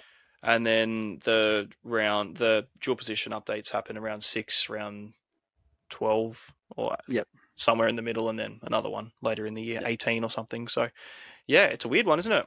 Roosters 5'8".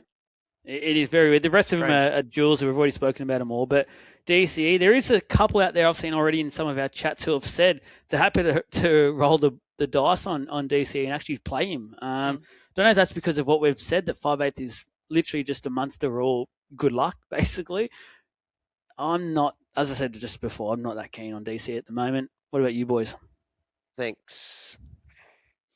Yeah. Yes, thanks. That's because he's got every Roosters player in his team. No, I don't have them all. I wish I did. I'd run out of money. Probably wouldn't. I get an extra bonus if you get all the Roosters. You unlock the secret menu. Yeah, I don't think so. I've humoured it. I definitely have. I think you could do worse, but I think you could do better. I just don't know what to expect yet. It's a lot. 618. It's a weird position. There's a lot of uncertainty. I'd like to see it. I'd like to see it happen, go well for him. I want to see it go well too. I just I don't know. I don't know if I'll throw that much coin into the unknown of a 5'8", potentially. There's too much weirdness. There is too much weirdness with it. I just don't want to touch it. It's just weird. Everything about it is reeking of weirdness, so stay away. Centre wing, Mark Nawangani-Tawazi. We've all just absolutely nailed that name by now. It's fantastic. 735K. Daniel Tupou, again, he just plots along every year. It's ridiculous. 636K, average 65 last year once again. Robert Sawyer, 572K. Everyone loved having him last year. Billy Smith, 512K.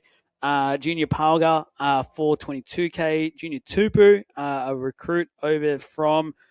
He went from the Tigers up to the Dolphins. Dolphins to now the Roosters, 235K. Cody Ramsey from the Dragons. Good to see him still going with a fullback dual, 201K. Firstly, I think a lot of people out there will own Ramsey, 201K, sit there in your 7th spot, pray to the Supercoach gods that something can happen there and he can get some game time. Very highly won't happen, but at the moment, I think we've all actually got him in our teams, don't we?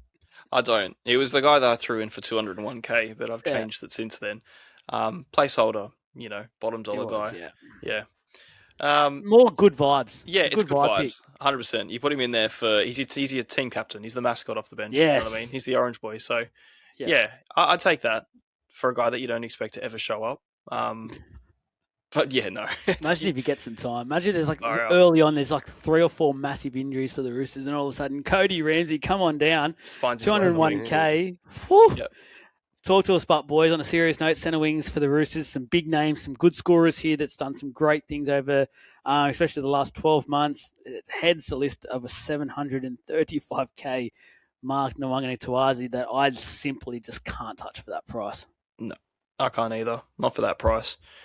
Not with what we just spoke about in the halves. It was that much of a disruption for him when Sam Walker came back in. That people were saying he was just an absolute liability in their team. They were trying to get rid of him as fast as they could. So this is a guy that was doing the most acrobatic shit you've ever seen, scoring some of the craziest tries in the NRL history. You know what I mean? Like in his first season, he's a freak of nature. He's a talent. 735. That's Carraz money. It's a different consistency early on. Yeah, and it's a lot of attack reliant things with him, and it's just, is it a wing thing? Is it a center? What's the half going to do? Are they going to give him the ball? If they don't, he doesn't get it. Yeah, he's a fade for me early on. Hope he drops in coin. Trav, I'd rather own Tupou than Marky Mark early on. I would at that price. Yeah, I agree.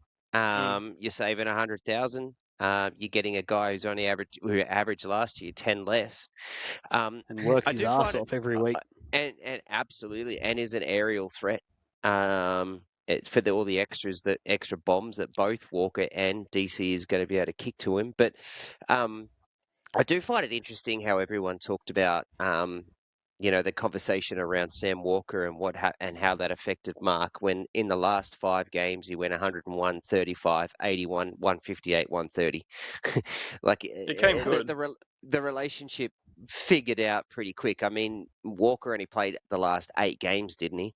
So yes, okay. So the first 3 games he was atrocious, and that's where he went 34, 47, 42, and then they figured it out and off they went. So, there's points there, but at that price, with, again, the story about what's going to happen in the halves, where it's going to go, what edge they're going to have, all that sort of stuff. Again, it's just he's a superstar. We're blessed to watch him. I'm going to watch from the sidelines and hope. Yeah. Well, that's the thing. Hey, he started off at 450 last year. He was cheap there you go. He was cheap for a while. Finished at 743. There was a lot of times to get on him, and it didn't happen until quite late. So to start with him for that price now, it just seems a bit silly. Anything else on the CTW front for the Roosters? Again, I just feel like a broken record. Just a lot of these are sitting at prices where I'm like, I can't do it. Yeah, there's not a lot of upside in Toya. So, he's not going to make you the money this year. So you're not starting with him in terms of the points. I'm not interested in Billy Smith as much as I like him as a player. I'm just going to sit there and watch at 512K. He's not that 300K that we want him to be. Blake Steep might be someone to watch, but again, he's 394. Fichetti, I'm not interested in. Wait, so, yeah. What are you looking at? Where are you going? The second rowers. Oh, sorry. You're talking about second rowers now. He's got the wrong list. I'm going Blake Steep. We've already spoken about that. I'm on the same list, but yeah, Junior Tupou. He was one guy that I wanted to talk, or not talk about, but just mention quickly, in terms of is he the next one up? Is he that next guy? Not. He's not.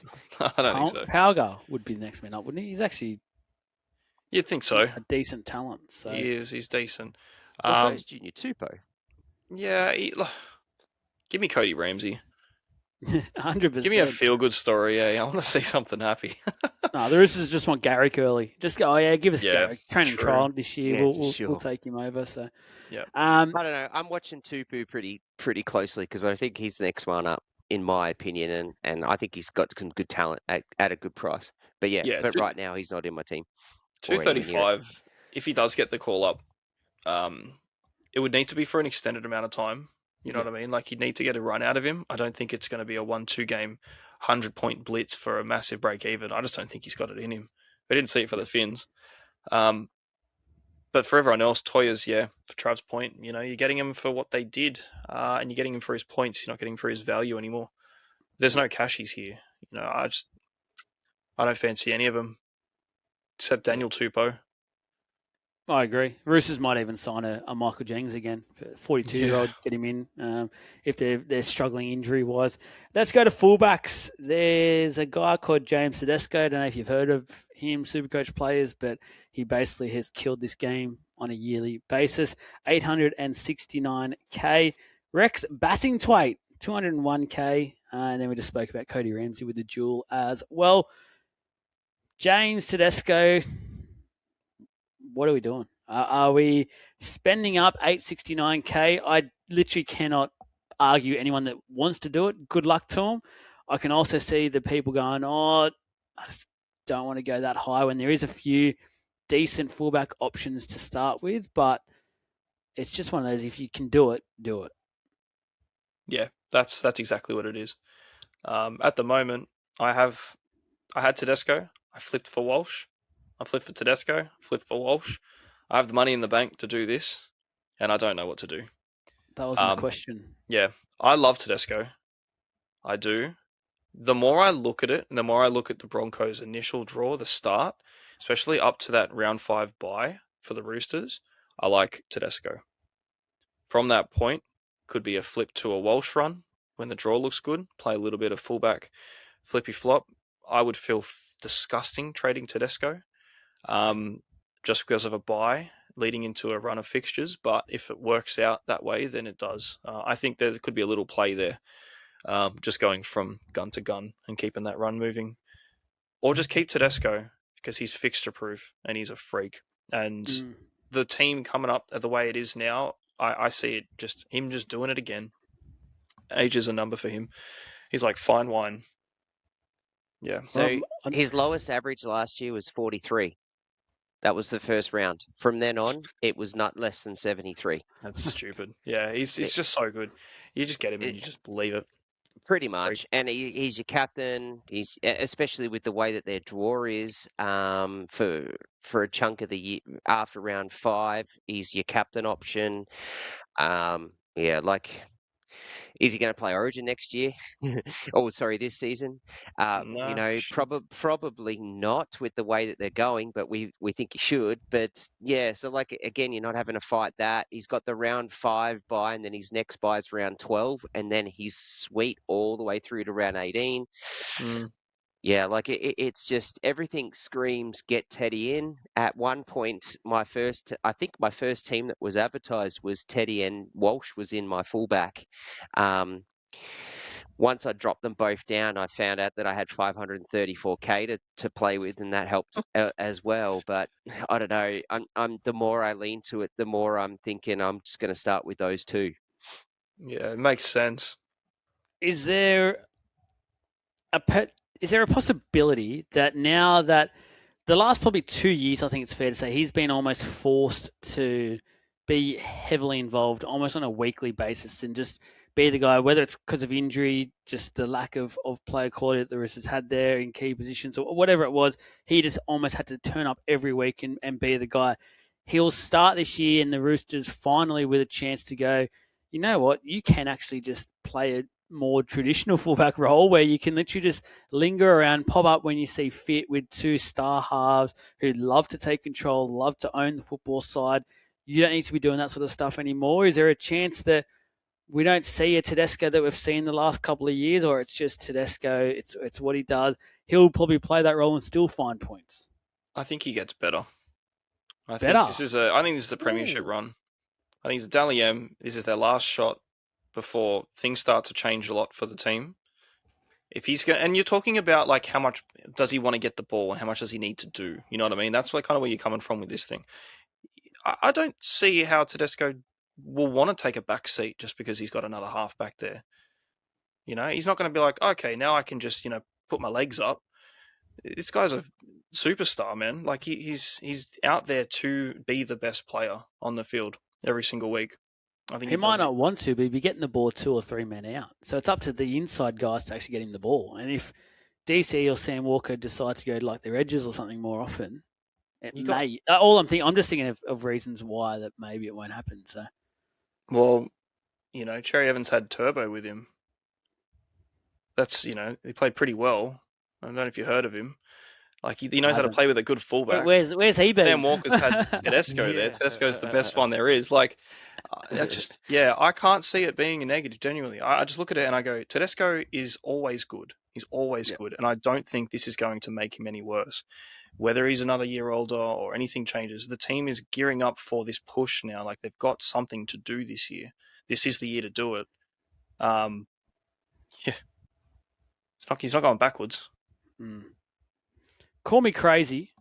Call me crazy, please. You're do crazy. It. You're crazy. Go on. I will probably be watching him early. I don't think I'll be starting. I haven't made a team yet that has Tedesco in it, so I will be spending my money elsewhere. And everyone gets him. You start. You don't start with him. You don't start with him because you try and go, oh, it's time. Tedesco's going to fall. He's going to decline a bit. I'll find something elsewhere, and then by round 5 or 6, you're going, I should have just started with Tedesco. Probably will. And I got to find a way to do it, and it happens every year, and we always do the same thing every year. It's like, yes, I do. Finally and I enjoy that ride, and that's how I play Supercoach. So I've got to do it again. Yeah, I'm not going to let you into this trap, Jesse, where you'll make me say something outlandish where I have to hold on to it and go, I'm not going to own Tedesco all year. I'm very happy to sit there here at the moment and say, by rounds 3 or 4, I'm going to be getting Tedesco into my team. I'm happy to play that. I'm all good. I'll trade him in on a buy. With you. So it's all good there. Anything else from a Roosters point of view? Not from a Supercoach point of view, no. Not really. Look, they've got a pretty good draw. They love Fridays and Thursday games early on. And then it's all Saturdays and Sundays right up until round 10. So they've got it. Their draw's good. Their days played are good. They're in for a big run. As I said to you, though, for me, it's all about watch. I'm going to watch, and I'll fight hell and high water to get them in when they kill it if they do. We're basically having a Sydney Roosters watch party, guys. So join us. Pretty much. Come on in. It'll happen for probably 2 weeks, and we'll all go shit. We should have got these guys in, and let's quickly use 3 boosts. 3 weeks in a row to make it happen. So we'll all of a sudden be Jesse, and we'll all have about 6 Roosters in our team by round 6. So good. Join us in this watch party. It's going to be fun. Let's go to the Newcastle Knights, shall we? And their first 5 games, I remember at this time, round 1, Cowboys at home. Round 2 is the Man the Seagulls away. Round 3, the Warriors at home. Round 4, the Bulldogs away. And round 5, the Raiders at home. They've got a ha-ha draw, I like to call that, because it goes home, away, home. So ha-ha to the Newcastle Knights, which we were all laughed at them basically last year. So it sort of suits well with the Newcastle Knights coming into 2026. But from a Supercoach point of view, that's what we're here to talk about, guys. For a team that struggled so much last year, why does it feel like so many are really appealing to me at the moment, guys? Am I crazy? It seems to be, from a Supercoach point of view, Trav, your snapshot about the Knights, are they're piquing your interest? Yeah, there is, and there's some stories, but I wonder how much of that I'm looking into what they did for me in 2025 and whether it happens again in 2026. So is there a little bit of, oh, you did a good job last year, I'm going to wait and see. Yeah, that there is, and the other thing too, and there's one thing that we've said is that there's a lot of names on that list that are really freaking good. Like they're good players. They're just been coached so poorly and been able to and just haven't been able to put things together. But there's a long list of very good names. So that's why we're sitting here. It's just a matter of waiting to see, and let's hope that their new coach can fix a lot of their problems. Yeah. 100%. Jesse, your snapshot on the Knights, are you almost as excited in a way? Like, is it? It just feels like every time I make a team, I haven't made anywhere near as many as you have, but I've always got about at least 3, potentially 4 Knights in my team. Yeah, super relevant, man. Super relevant team for Supercoach always. Every year, the Knights 1 to 5 are always good. You can have any of them happily. You can look at Marzu from last couple of years. You can get Best, outside of all his hammy injuries. Ponga, for what Ponga we get now, I don't know. There's always been something going on for the Knights, and it hasn't changed this year. Their value is always really good. Whether that's just because they don't do too well, their averages stay quite low, and their price into the new year is quite low. They come in stints, don't they? A lot of these dudes, they come in for a period of time, a window. They'll play a handful of games, 7, 8, 9, whatever it is, and then you won't see them again. And then they'll have an increased role the following year. So there's always some rotational thing with them. But there's a lot of options here, man. A lot of forwards.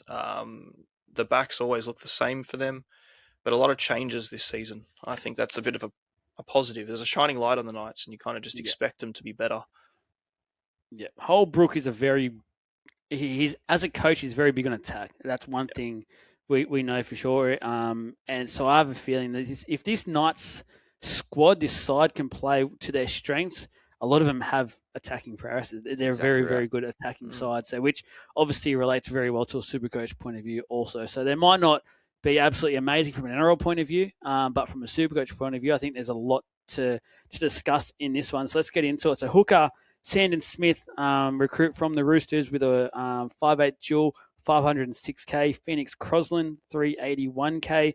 Harrison Graham, 275k. Recruit from the Dolphins, and then Matty Arthur, 235k as well. So four names that I think most know by now. I think Sandon Smith will start as the halfback for sure. If that's the mail that's going around anyway, which I think means Crosland will probably be the starting hooker. I think Matty Arthur may get the 14 role. He's a really good up-and-coming hooker. I've got some big raps on him from his Parramatta days and coming through. So they might start to blood him, knowing that they need to start thinking more about the future. What do you boys think? Is there anyone here that is piquing your interest? Is a halfback, Sandon Smith, maybe starting at hooker, worth it? If he has goal kicking, which I doubt, maybe, but still probably not. If Crossland finds his way into the 13, yes, I'll be interested for sure, especially at that price. Currently at his price for where he is at hooker, statistically he averages last season he played 6 games at hooker, he averaged 33. So it wasn't too good, but at the lock position, he's pretty much a 50. So he plays big minutes. That's his thing, 65 odd minute lock. So whether or not there's rotation there through the middle and he can get some base up with some tackles and that kind of stuff, it's not a bad price for him. The draw's decent. I think you could do a bit with that at 381. I just think for what a couple, 100k more. Oh, sorry, not 100k, 10, 20k, that kind of thing to Armani, for a locked in 80. What you would hope a better side. There is another option, but yeah, not particularly, man.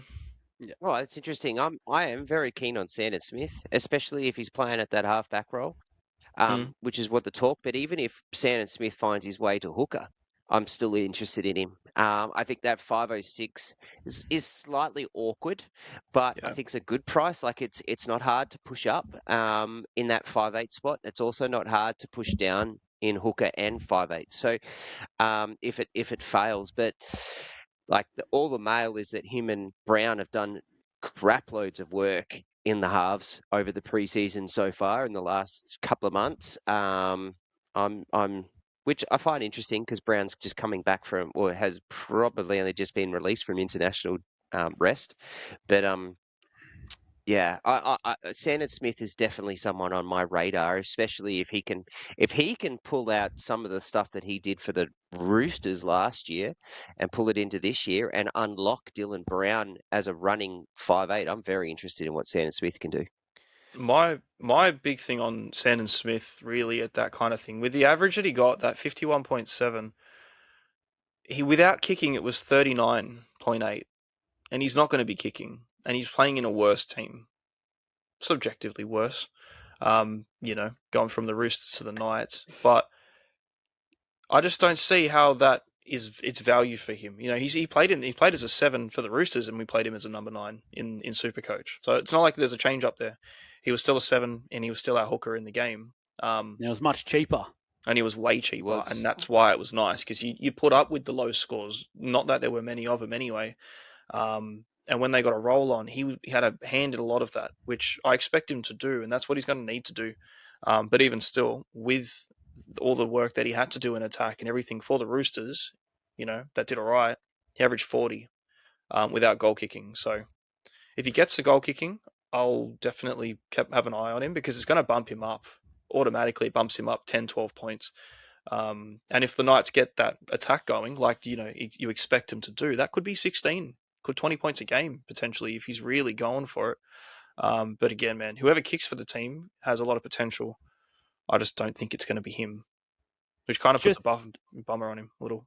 Yeah, just a quick 101 super coach for anyone out there that may be new to the game, listening and wants some pointers, things like that, or to understand how things work. So he's got the dual 5'8" hooker. Let's say if he does come out and he actually plays halfback this year, Supercoach has now locked him in for those two. They can't change 5'8" to halfback, can they? It's locked. He's locked Correct. in. That's This it. is his two positions. You can't have done. 3 positions. No. You can have 2, and they can't change those positions. So if 5'8" and hooker, he won't be changed. Yeah, perfect. Thank you very much, Trav, for your explanations. And everyone out there, any other Supercoach 101s you want to know, let us know in the comments. We'll tackle them. We are doing weekly episodes, so we'll be able to get to them straight away. Let's go. Anyone else you want to talk about a hooker? Oh, do you want to give them a bit of one-on-one, Joel, seeing as we're going down that path on getting correct names and trading in the correct person? No, not at the moment. So just double check, guys. Make sure there's a lot of brothers not playing this game these days, and a lot of them have actually like an S as their first names, a couple of S's and things like that. Just make sure you're getting the right one. Click on the name, go right into the actual full-on detailed first name, and recruit the right guy in, because you don't want to be wasting 2 trades on the one guy that still doesn't really end up working. Yeah, it's just make sure you get to know it. Thanks, guys. Just want to really forget about that one, but that's okay.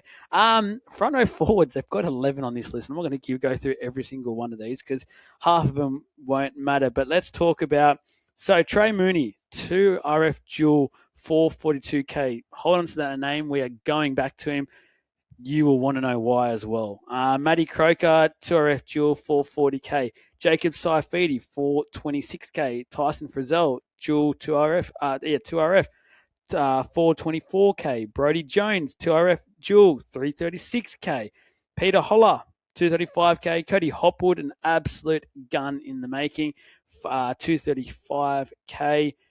And then let's go Elijah Salesa Lomo. I'm not going to do it. Sorry, guys. I don't want to be disrespectful. I can't do that. Pasami Sulo as well, 235, and I'll stop there. I want to go straight up to the top, and let's just not muck around here. Trey Mooney. I'm going to steal your stat first of all, Jesse, and just let everyone know this one so you can then take all the other numbers. Mm-hmm. Do not sleep on Trey Mooney. This is a post we put up a couple of weeks ago now. His numbers at prop in cup are just flat out ridiculous. Like in capital letters, ridiculous. He averaged 81.2 last year in 9 games. This guy has one of the all-time motors.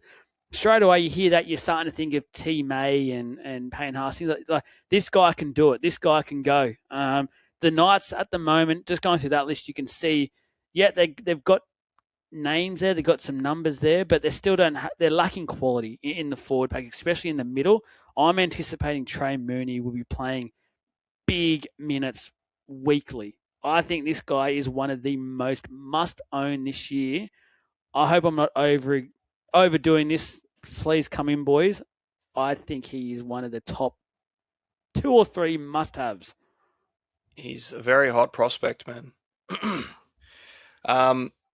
Last season those reserve numbers are correct for starting prop games, 81.2, 9 of them. He also played 1 game on the edge for a 62 average, and he played 7 games at lock for a 68.5. All of these, the lock was 60 minutes, the back row game was on the 80 minutes, and his 9 games at prop, he averaged 69.5 minutes throughout that. So 1.17. I'm glad I'm sitting down. BPM. Whoa. Yeah, motor is insane. It's all base and power.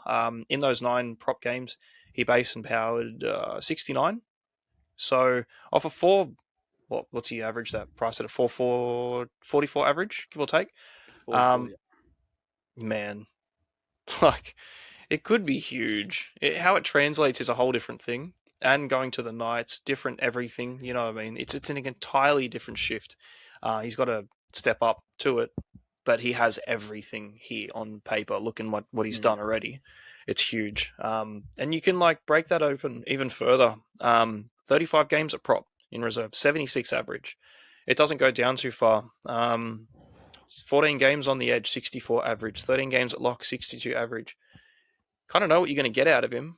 And it's a shitload of work and a lot of effort and base and power and just, I hope the Knights use him how they should. because he's incredible value at a dual too. Well, Yep, the fact it looks. is, the Knights have no one else, so they have to use him. They put a lot of effort to go and get him.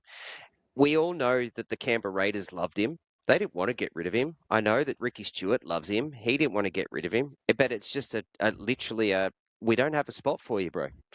So, Yeah. like, we can't keep you here, and you're too bloody good to be sitting on the line. When he played last year, round 3, 89 off 43 minutes. Round 4, 26 off 20 minutes. Round 18, 33 off 36 minutes. Round 27, 78 off 55 minutes. So when he gets, 40 minutes or more, he's going to score, and he's going to score well. Based at that price, yeah, like Joel, you're not saying, you're not steering, giving anyone a bum steer here. Like, it's literally, this is get him in, lock him in, and ride it and start him. Like, I have no problems with you starting him in your 2RF. I kind of do in your front row forward, but you could put him in your FRF spot if you've got a reserve spot on him, because I think you should be starting. There's a lot of value and a lot of points in those front row forwards, in those first two. But yeah, Trey Mooney, lock and load.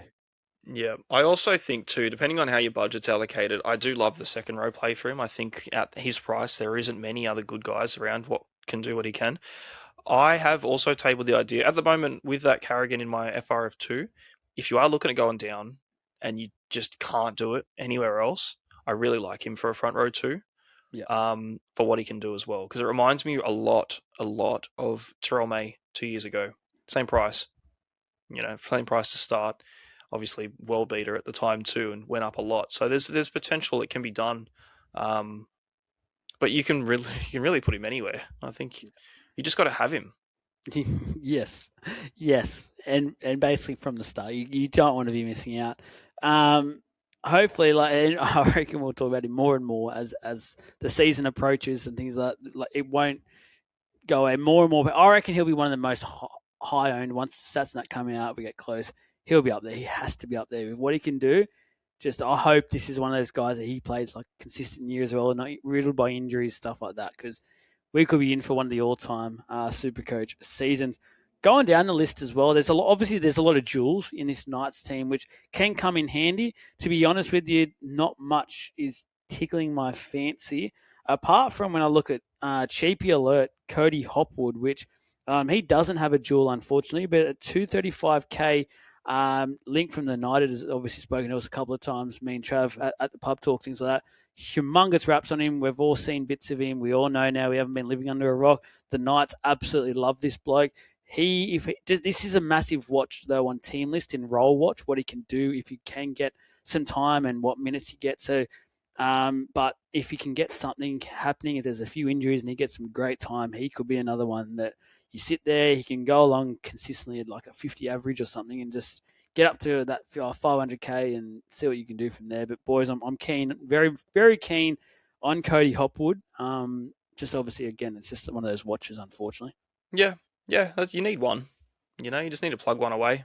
FRF4, basically nuff it out, and if he's not nuffed, the potential is massive. So I like it. He played one game last year, got his 41. Looking at his reserve numbers, they're very similar to that. Slightly higher here and there, but I think 40 to 45 if he gets a good stint, like a 40-minute, 45-minute. He's a point a minute guy. That's all you're going to get out of him. So if he gets a run, you know what you're going to expect. But either way, 235 for enough that you can use throughout the year. I don't hate it at all. I've got him. And again, Trav, this Knights pack isn't world beaters. There is definitely opportunities for these young guys coming through that have serious quality to be there from round one. Yeah, absolutely. And you're right.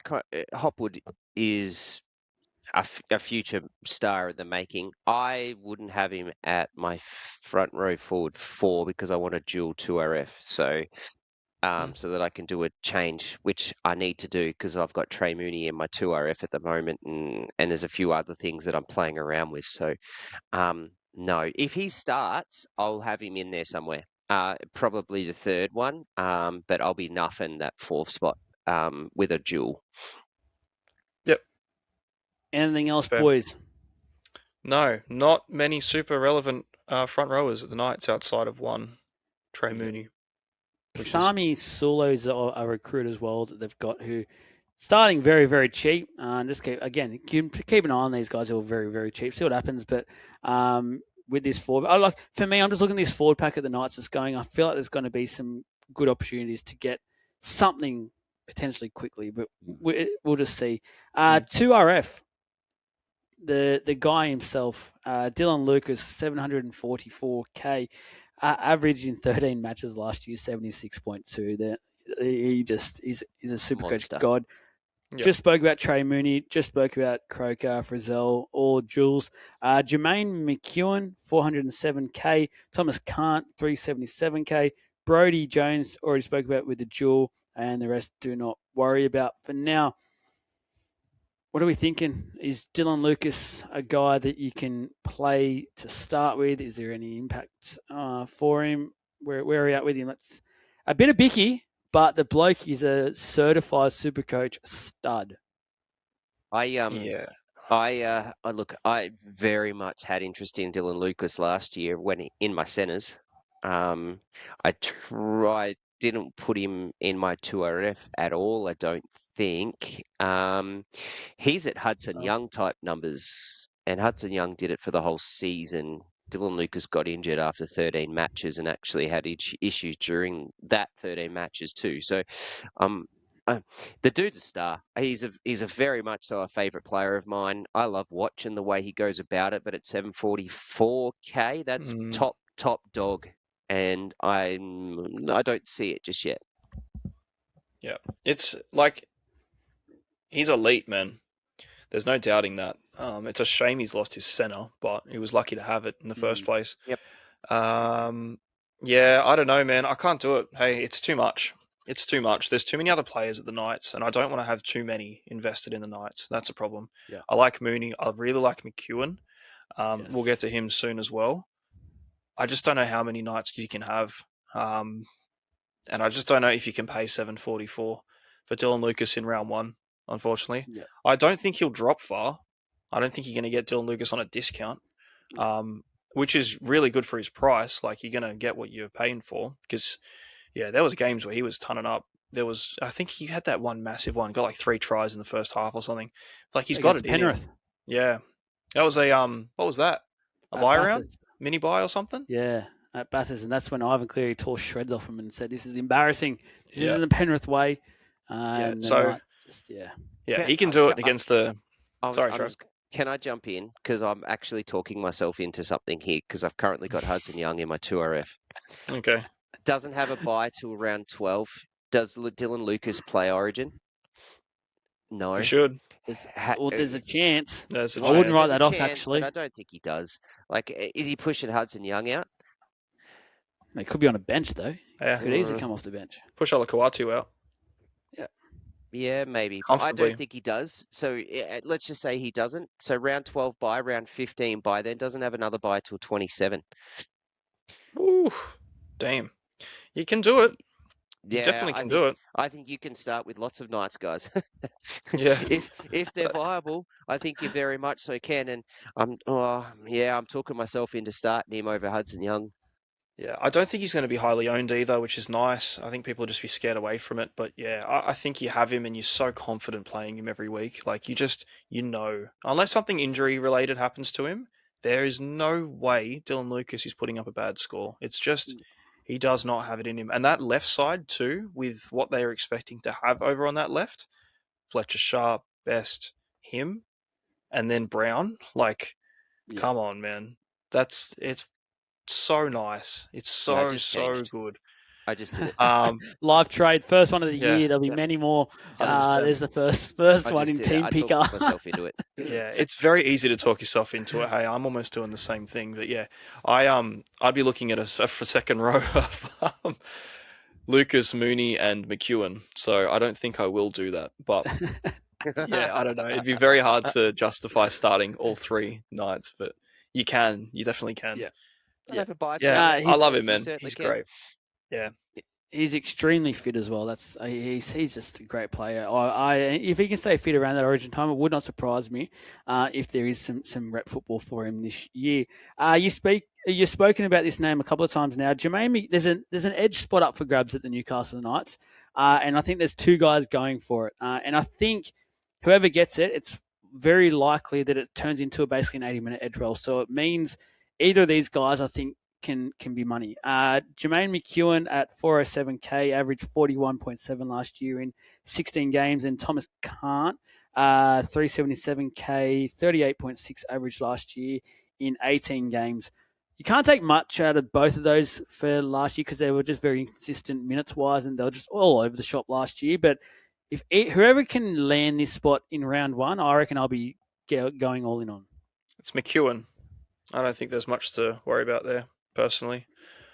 He pushed Cant out last season. They lost every game that he played. His base was fantastic. He tackled a shit ton because he had to, because they were getting belted every week. And then they kicked him out. And then McEwen comes through. So good. They did better. I think it's McEwen's. I'm not worried about that at all, to be honest. Yeah. And then like McEwen stats, they are a little bit skewed too, because the guy played almost everywhere. 5 games off the bench, 8 games on the edge, 2 games kind of through the middle were mixed with it. And then, if you just look at his back row games, because he's going to be replacing Kai Pearce-Paul, the issue that I have with it is that I expect so much of their attack to go left. The other side, yeah. They're just going to go that way. He's going to do a work with Gagai and stuff out on the right hand, just work. That was what he did last year, which is why, they kind of worked on it. But attack left and he'll just do the rest. He averaged 52.8 in the second row, just starting. Played 74.5 minutes average across them. Base and power was 48. So automatic, he's going to make coin. He gets that position, which he shall very well get. So he'll go up in coin, whether it's 80, 100k. And that was 8 games too. Off a patchy season. Pre-season in with that, if it's his and he knows it, it could be way better. I like McEwen. I think he's really good. I had him in draft last season too, and I saw the scores, the individual scores he was putting up for me were really nice. So at his price, I really like him, and I think he will be very, very highly owned once the season kicks off. Another Knights player you're going to be owning, Trav? He's on my watch list. Yeah, he is. I'm going to just wait and see it.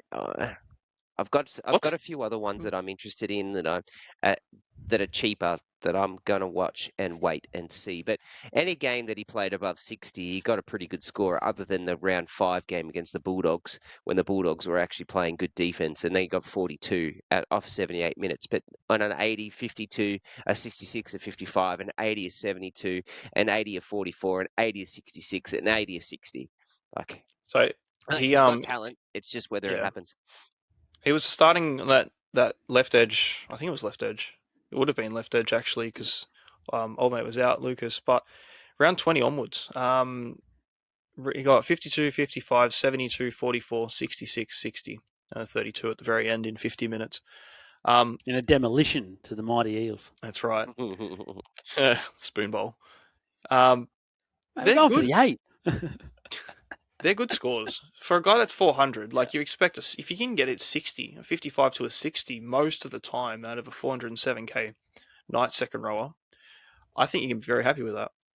If he gets the round 1 spot, he gets a spot in round 1, I think he's very, very much a lock. As close to a lock as you can get. I think he's, like I said, I don't think they'll be playing around. I think both edges for the Knights will be 80-minute edge back rowers. Yep. And just off you go.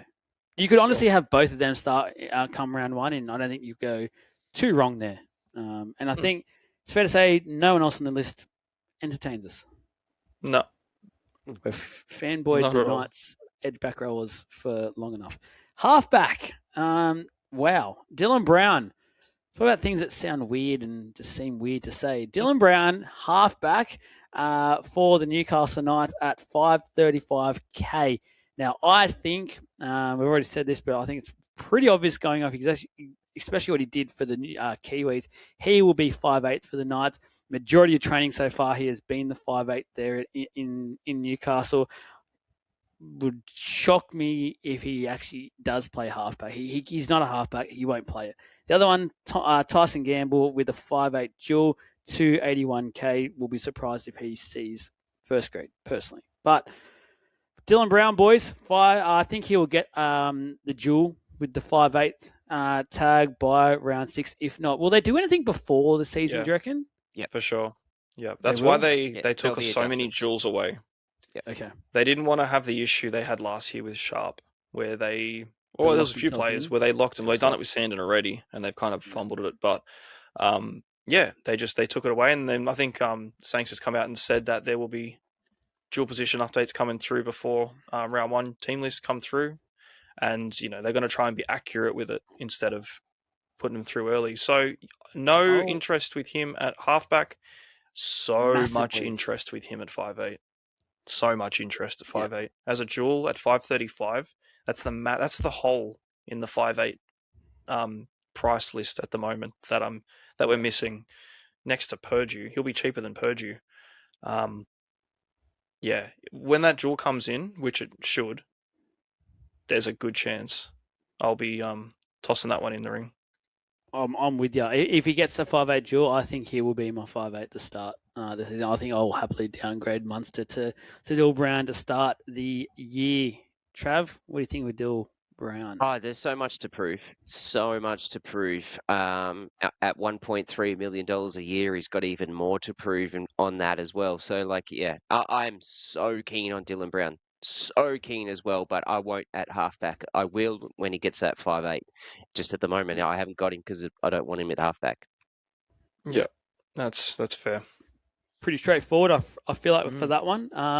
All positive. Basically, we're just going to sit around and wait till the app opens officially and Sangster adds that 5'8" dual. Let's go to 5'8". Speaking about that, no dual, unfortunately, this year for this guy for now. I think, again, this will change. Fletcher Sharp, though, 730K.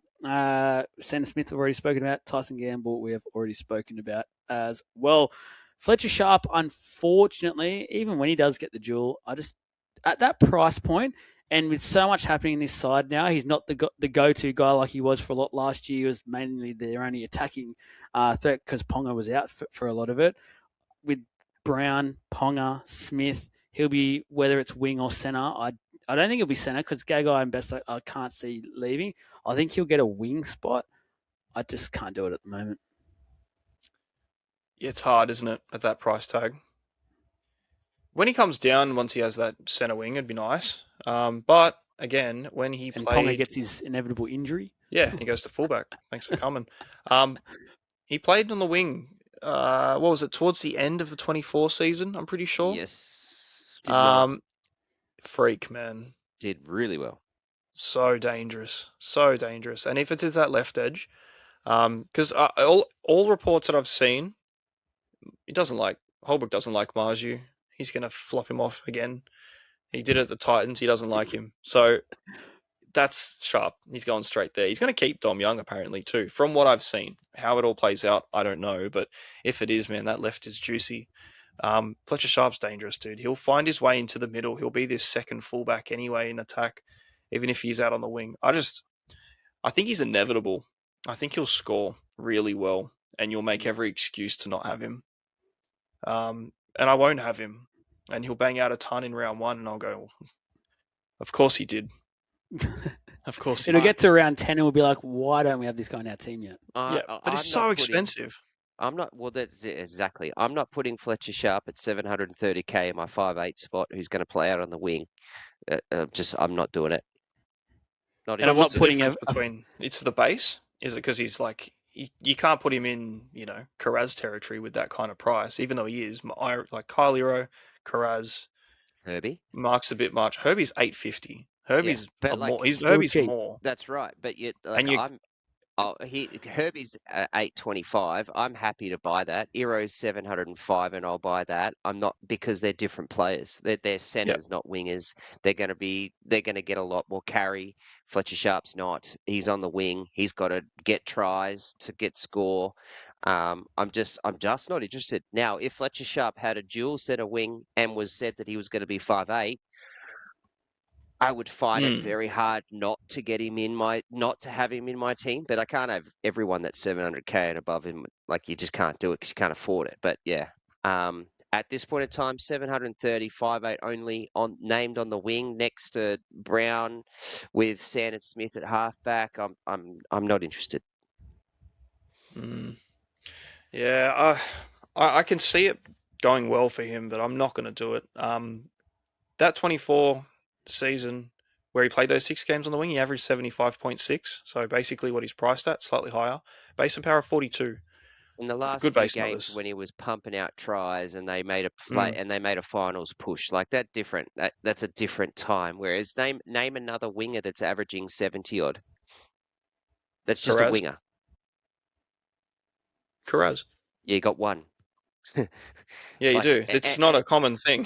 that's right. So yeah, Yeah. and you're now paying for Fletcher Sharp at 730 on the wing with a 70 Mm. average. Like, yeah, no thanks. Yeah. Well, Mark does it too, and he's a very attack reliant kind of player as well. So, it can be done. But you still like we're fading Mark pretty comfortably. So you can't compare that. Yeah, It's not going to they've happen. done it. They've done it on the wing for a full season. That's the other Yeah, difference. yeah. Where he kind of just got thrown to the wing. You want him as a 5'8". You want him as a fullback, I think, ideally. But Correct. Yeah. he's a busybody, man. He's a busybody. He'll make it happen. He'll score well. It's just too much. In a perfect world, he obviously starts on the wing, and let's say they just start slowly. He gets down to loses a couple 100k. Ponga gets injured, touch wood. We don't want it to happen, but from a Supercoach point of view, I'm talking. He goes to fullback. We get to pick him up for just under 600k or something, and we're all laughing, and he starts to pull in his 100-odd scores every week that he does whenever he gets to play at fullback. So that would be a perfect world. Yeah. CTW for the Knights. This is very interesting. Bradman Best, 656k. Greg Marju, 611k. Dane Gagai, 590k. James Schiller, 521k. I keep forgetting they've got him. Dominic Young, 510k. Kyle McCarthy, 369. Fletcher Sharp, 322. Asu Kapoa, 216k as well. Tell you what, there's a few names in this list. There's a pretty decent looking backline for the Knights, it must be said, especially when you add Fletcher Sharp to the mix. The fact that someone like Marju looks like he won't be in this side is just ridiculous. I anticipate him to be a mid-season recruit for someone. Keep an eye on that because he could be a handy pickup and then a good play in Supercoach at some point. But there's a lot of good options here. Again, guys, I think they say the same thing about Gagai. You can just go for him and just sit in there and you'll be laughing. You're all happy. You're going well. What do we think with CT Dub? I only like Gagai here. Yeah. Yeah, and I don't really even like that. Yeah, to be exactly, honest, man. I'll let Jesse go. Exactly. Pretty much exactly that. Like, Best is too injury prone, but he's a fantastic option. God, he's good, but those hammies are going to go at some point. It's not worth it. Marzu's not going to play. Gagai is a beast. It's almost like Gagai on a discount, but is it Gagai declining? Is it a regression now? Like, I just don't feel like he can keep doing what he's been doing for the last couple of years. It's almost like he got better going to the Knights. That second stint now anyway, and he's been there for a couple of years. I feel like now with this 60, I can't see that continuing, but it won't shock me if he just keeps doing Gagai things and has a 15-week run of averaging 70, and I like that a lot. Outside of that, like, it's too volatile. I'm not looking at Dom Young or Schiller or, Fletcher Hunt potentially if he gets a run again. With his 322 price tag, he could be a downgrade option at some point in the year. But to start with, there's no chance I'm looking at any of them.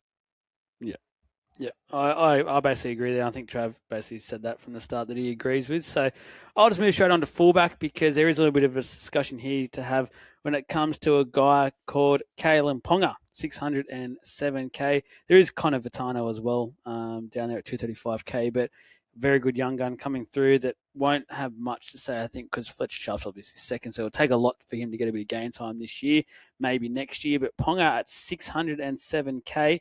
Currently in my side, very happy to say that, has been there at training already. Seems like everything's on track. He's doing quite well at training. I think kind of Kalen Ponga at 607k, boys, is a good buy.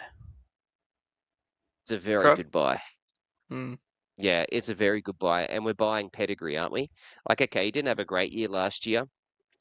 Word was that he walked into the season injured. Apparently, this offseason, he's got another injury of some sort, like from what Jet I've read. lag. Too many trips to New Zealand. Oh, I set you up for that one. Thanks, So mate.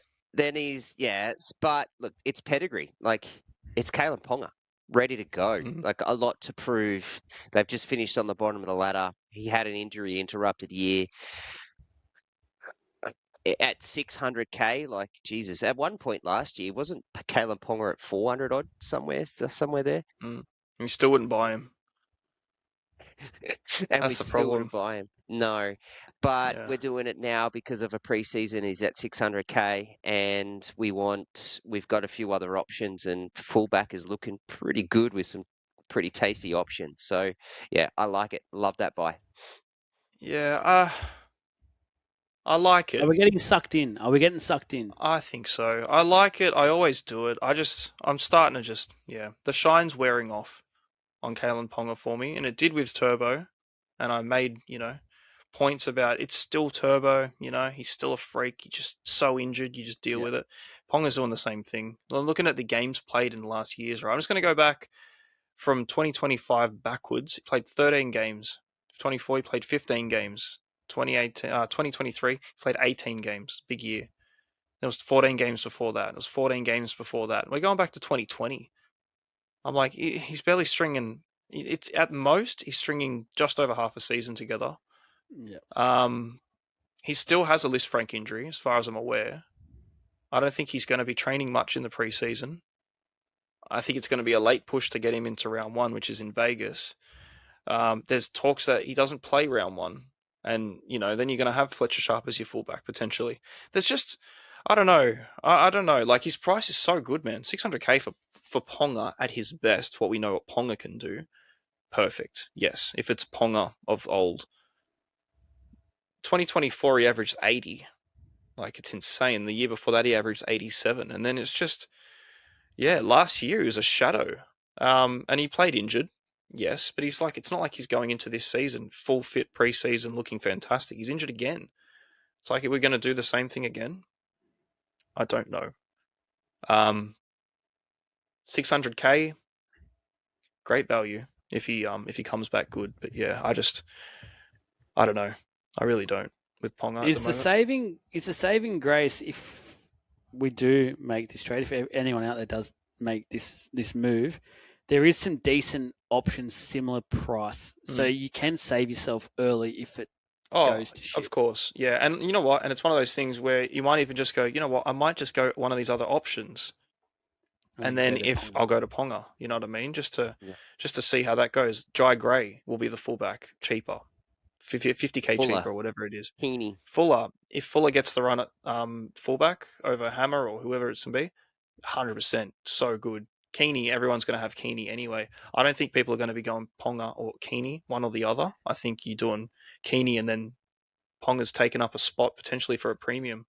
If you don't have the coin and you want to save some and you're worried about what happens in round one with him, Fuller or Gray, because you're going to have Keeney for sure. And if you don't, you should have him. I probably wouldn't go a Sewer, but there is a couple around that 600 and slightly cheaper. So that's where I look at it and I just go, that's why I just don't think, it's you need to at that 600. I'd like to see him come back. And if he comes out and he just bangs out an 80 and he's fast and he's got pace again, because he hasn't got it, for sure, man, I will jump straight back onto a Ponga. Even if he goes up 100k, I still like Ponga at 700 if he's performing. I still think that's unders, but yeah, it's going to take a lot to shake off the last season, I think. I think it's fair to say for the first time in a while when it comes to Kalen Ponga, there's some good strategic plays to make this work. For a number, like I feel like in other years we've always had to go all in with Ponga, and if he does, something happens early, and it just absolutely stings you in a way, whatever it is. But I think for this year, there's a lot of protection around this whatever way you do it, whether you start with him or you don't. There's protection to get onto whatever you need to make happen. Yep. Well, pretty much every year Ponga seems to go down in coin.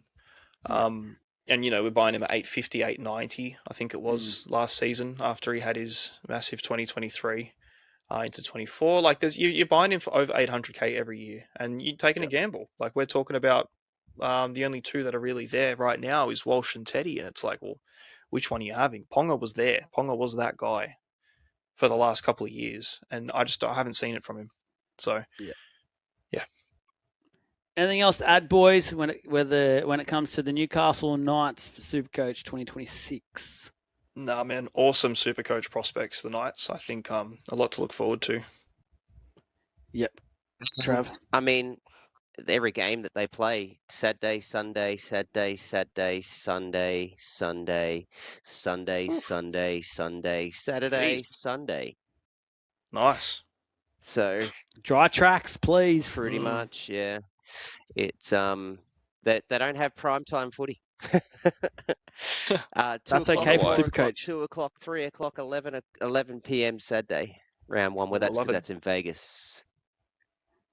Sunday day games, eh? Gotta love them. See what happens. That's it, guys. That is all we've got time for the first episode. Our Supercoach team previews. We have wrapped up with the Broncos, Roosters, and the Newcastle Knights. As always, please hit those like and subscribe button if you haven't already.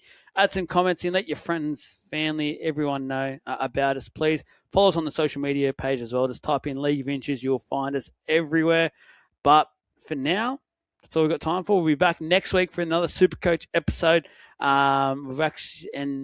Yeah, that's it. I was about to say we've got 2 coming up next week, but I don't know if I'll get both out in time. But we do have 2 recordings next week. It's going to be a massive week when it comes to Supercoach podcast, which we're pumped for. But thank you very much. We will see you all next week. Bye-bye.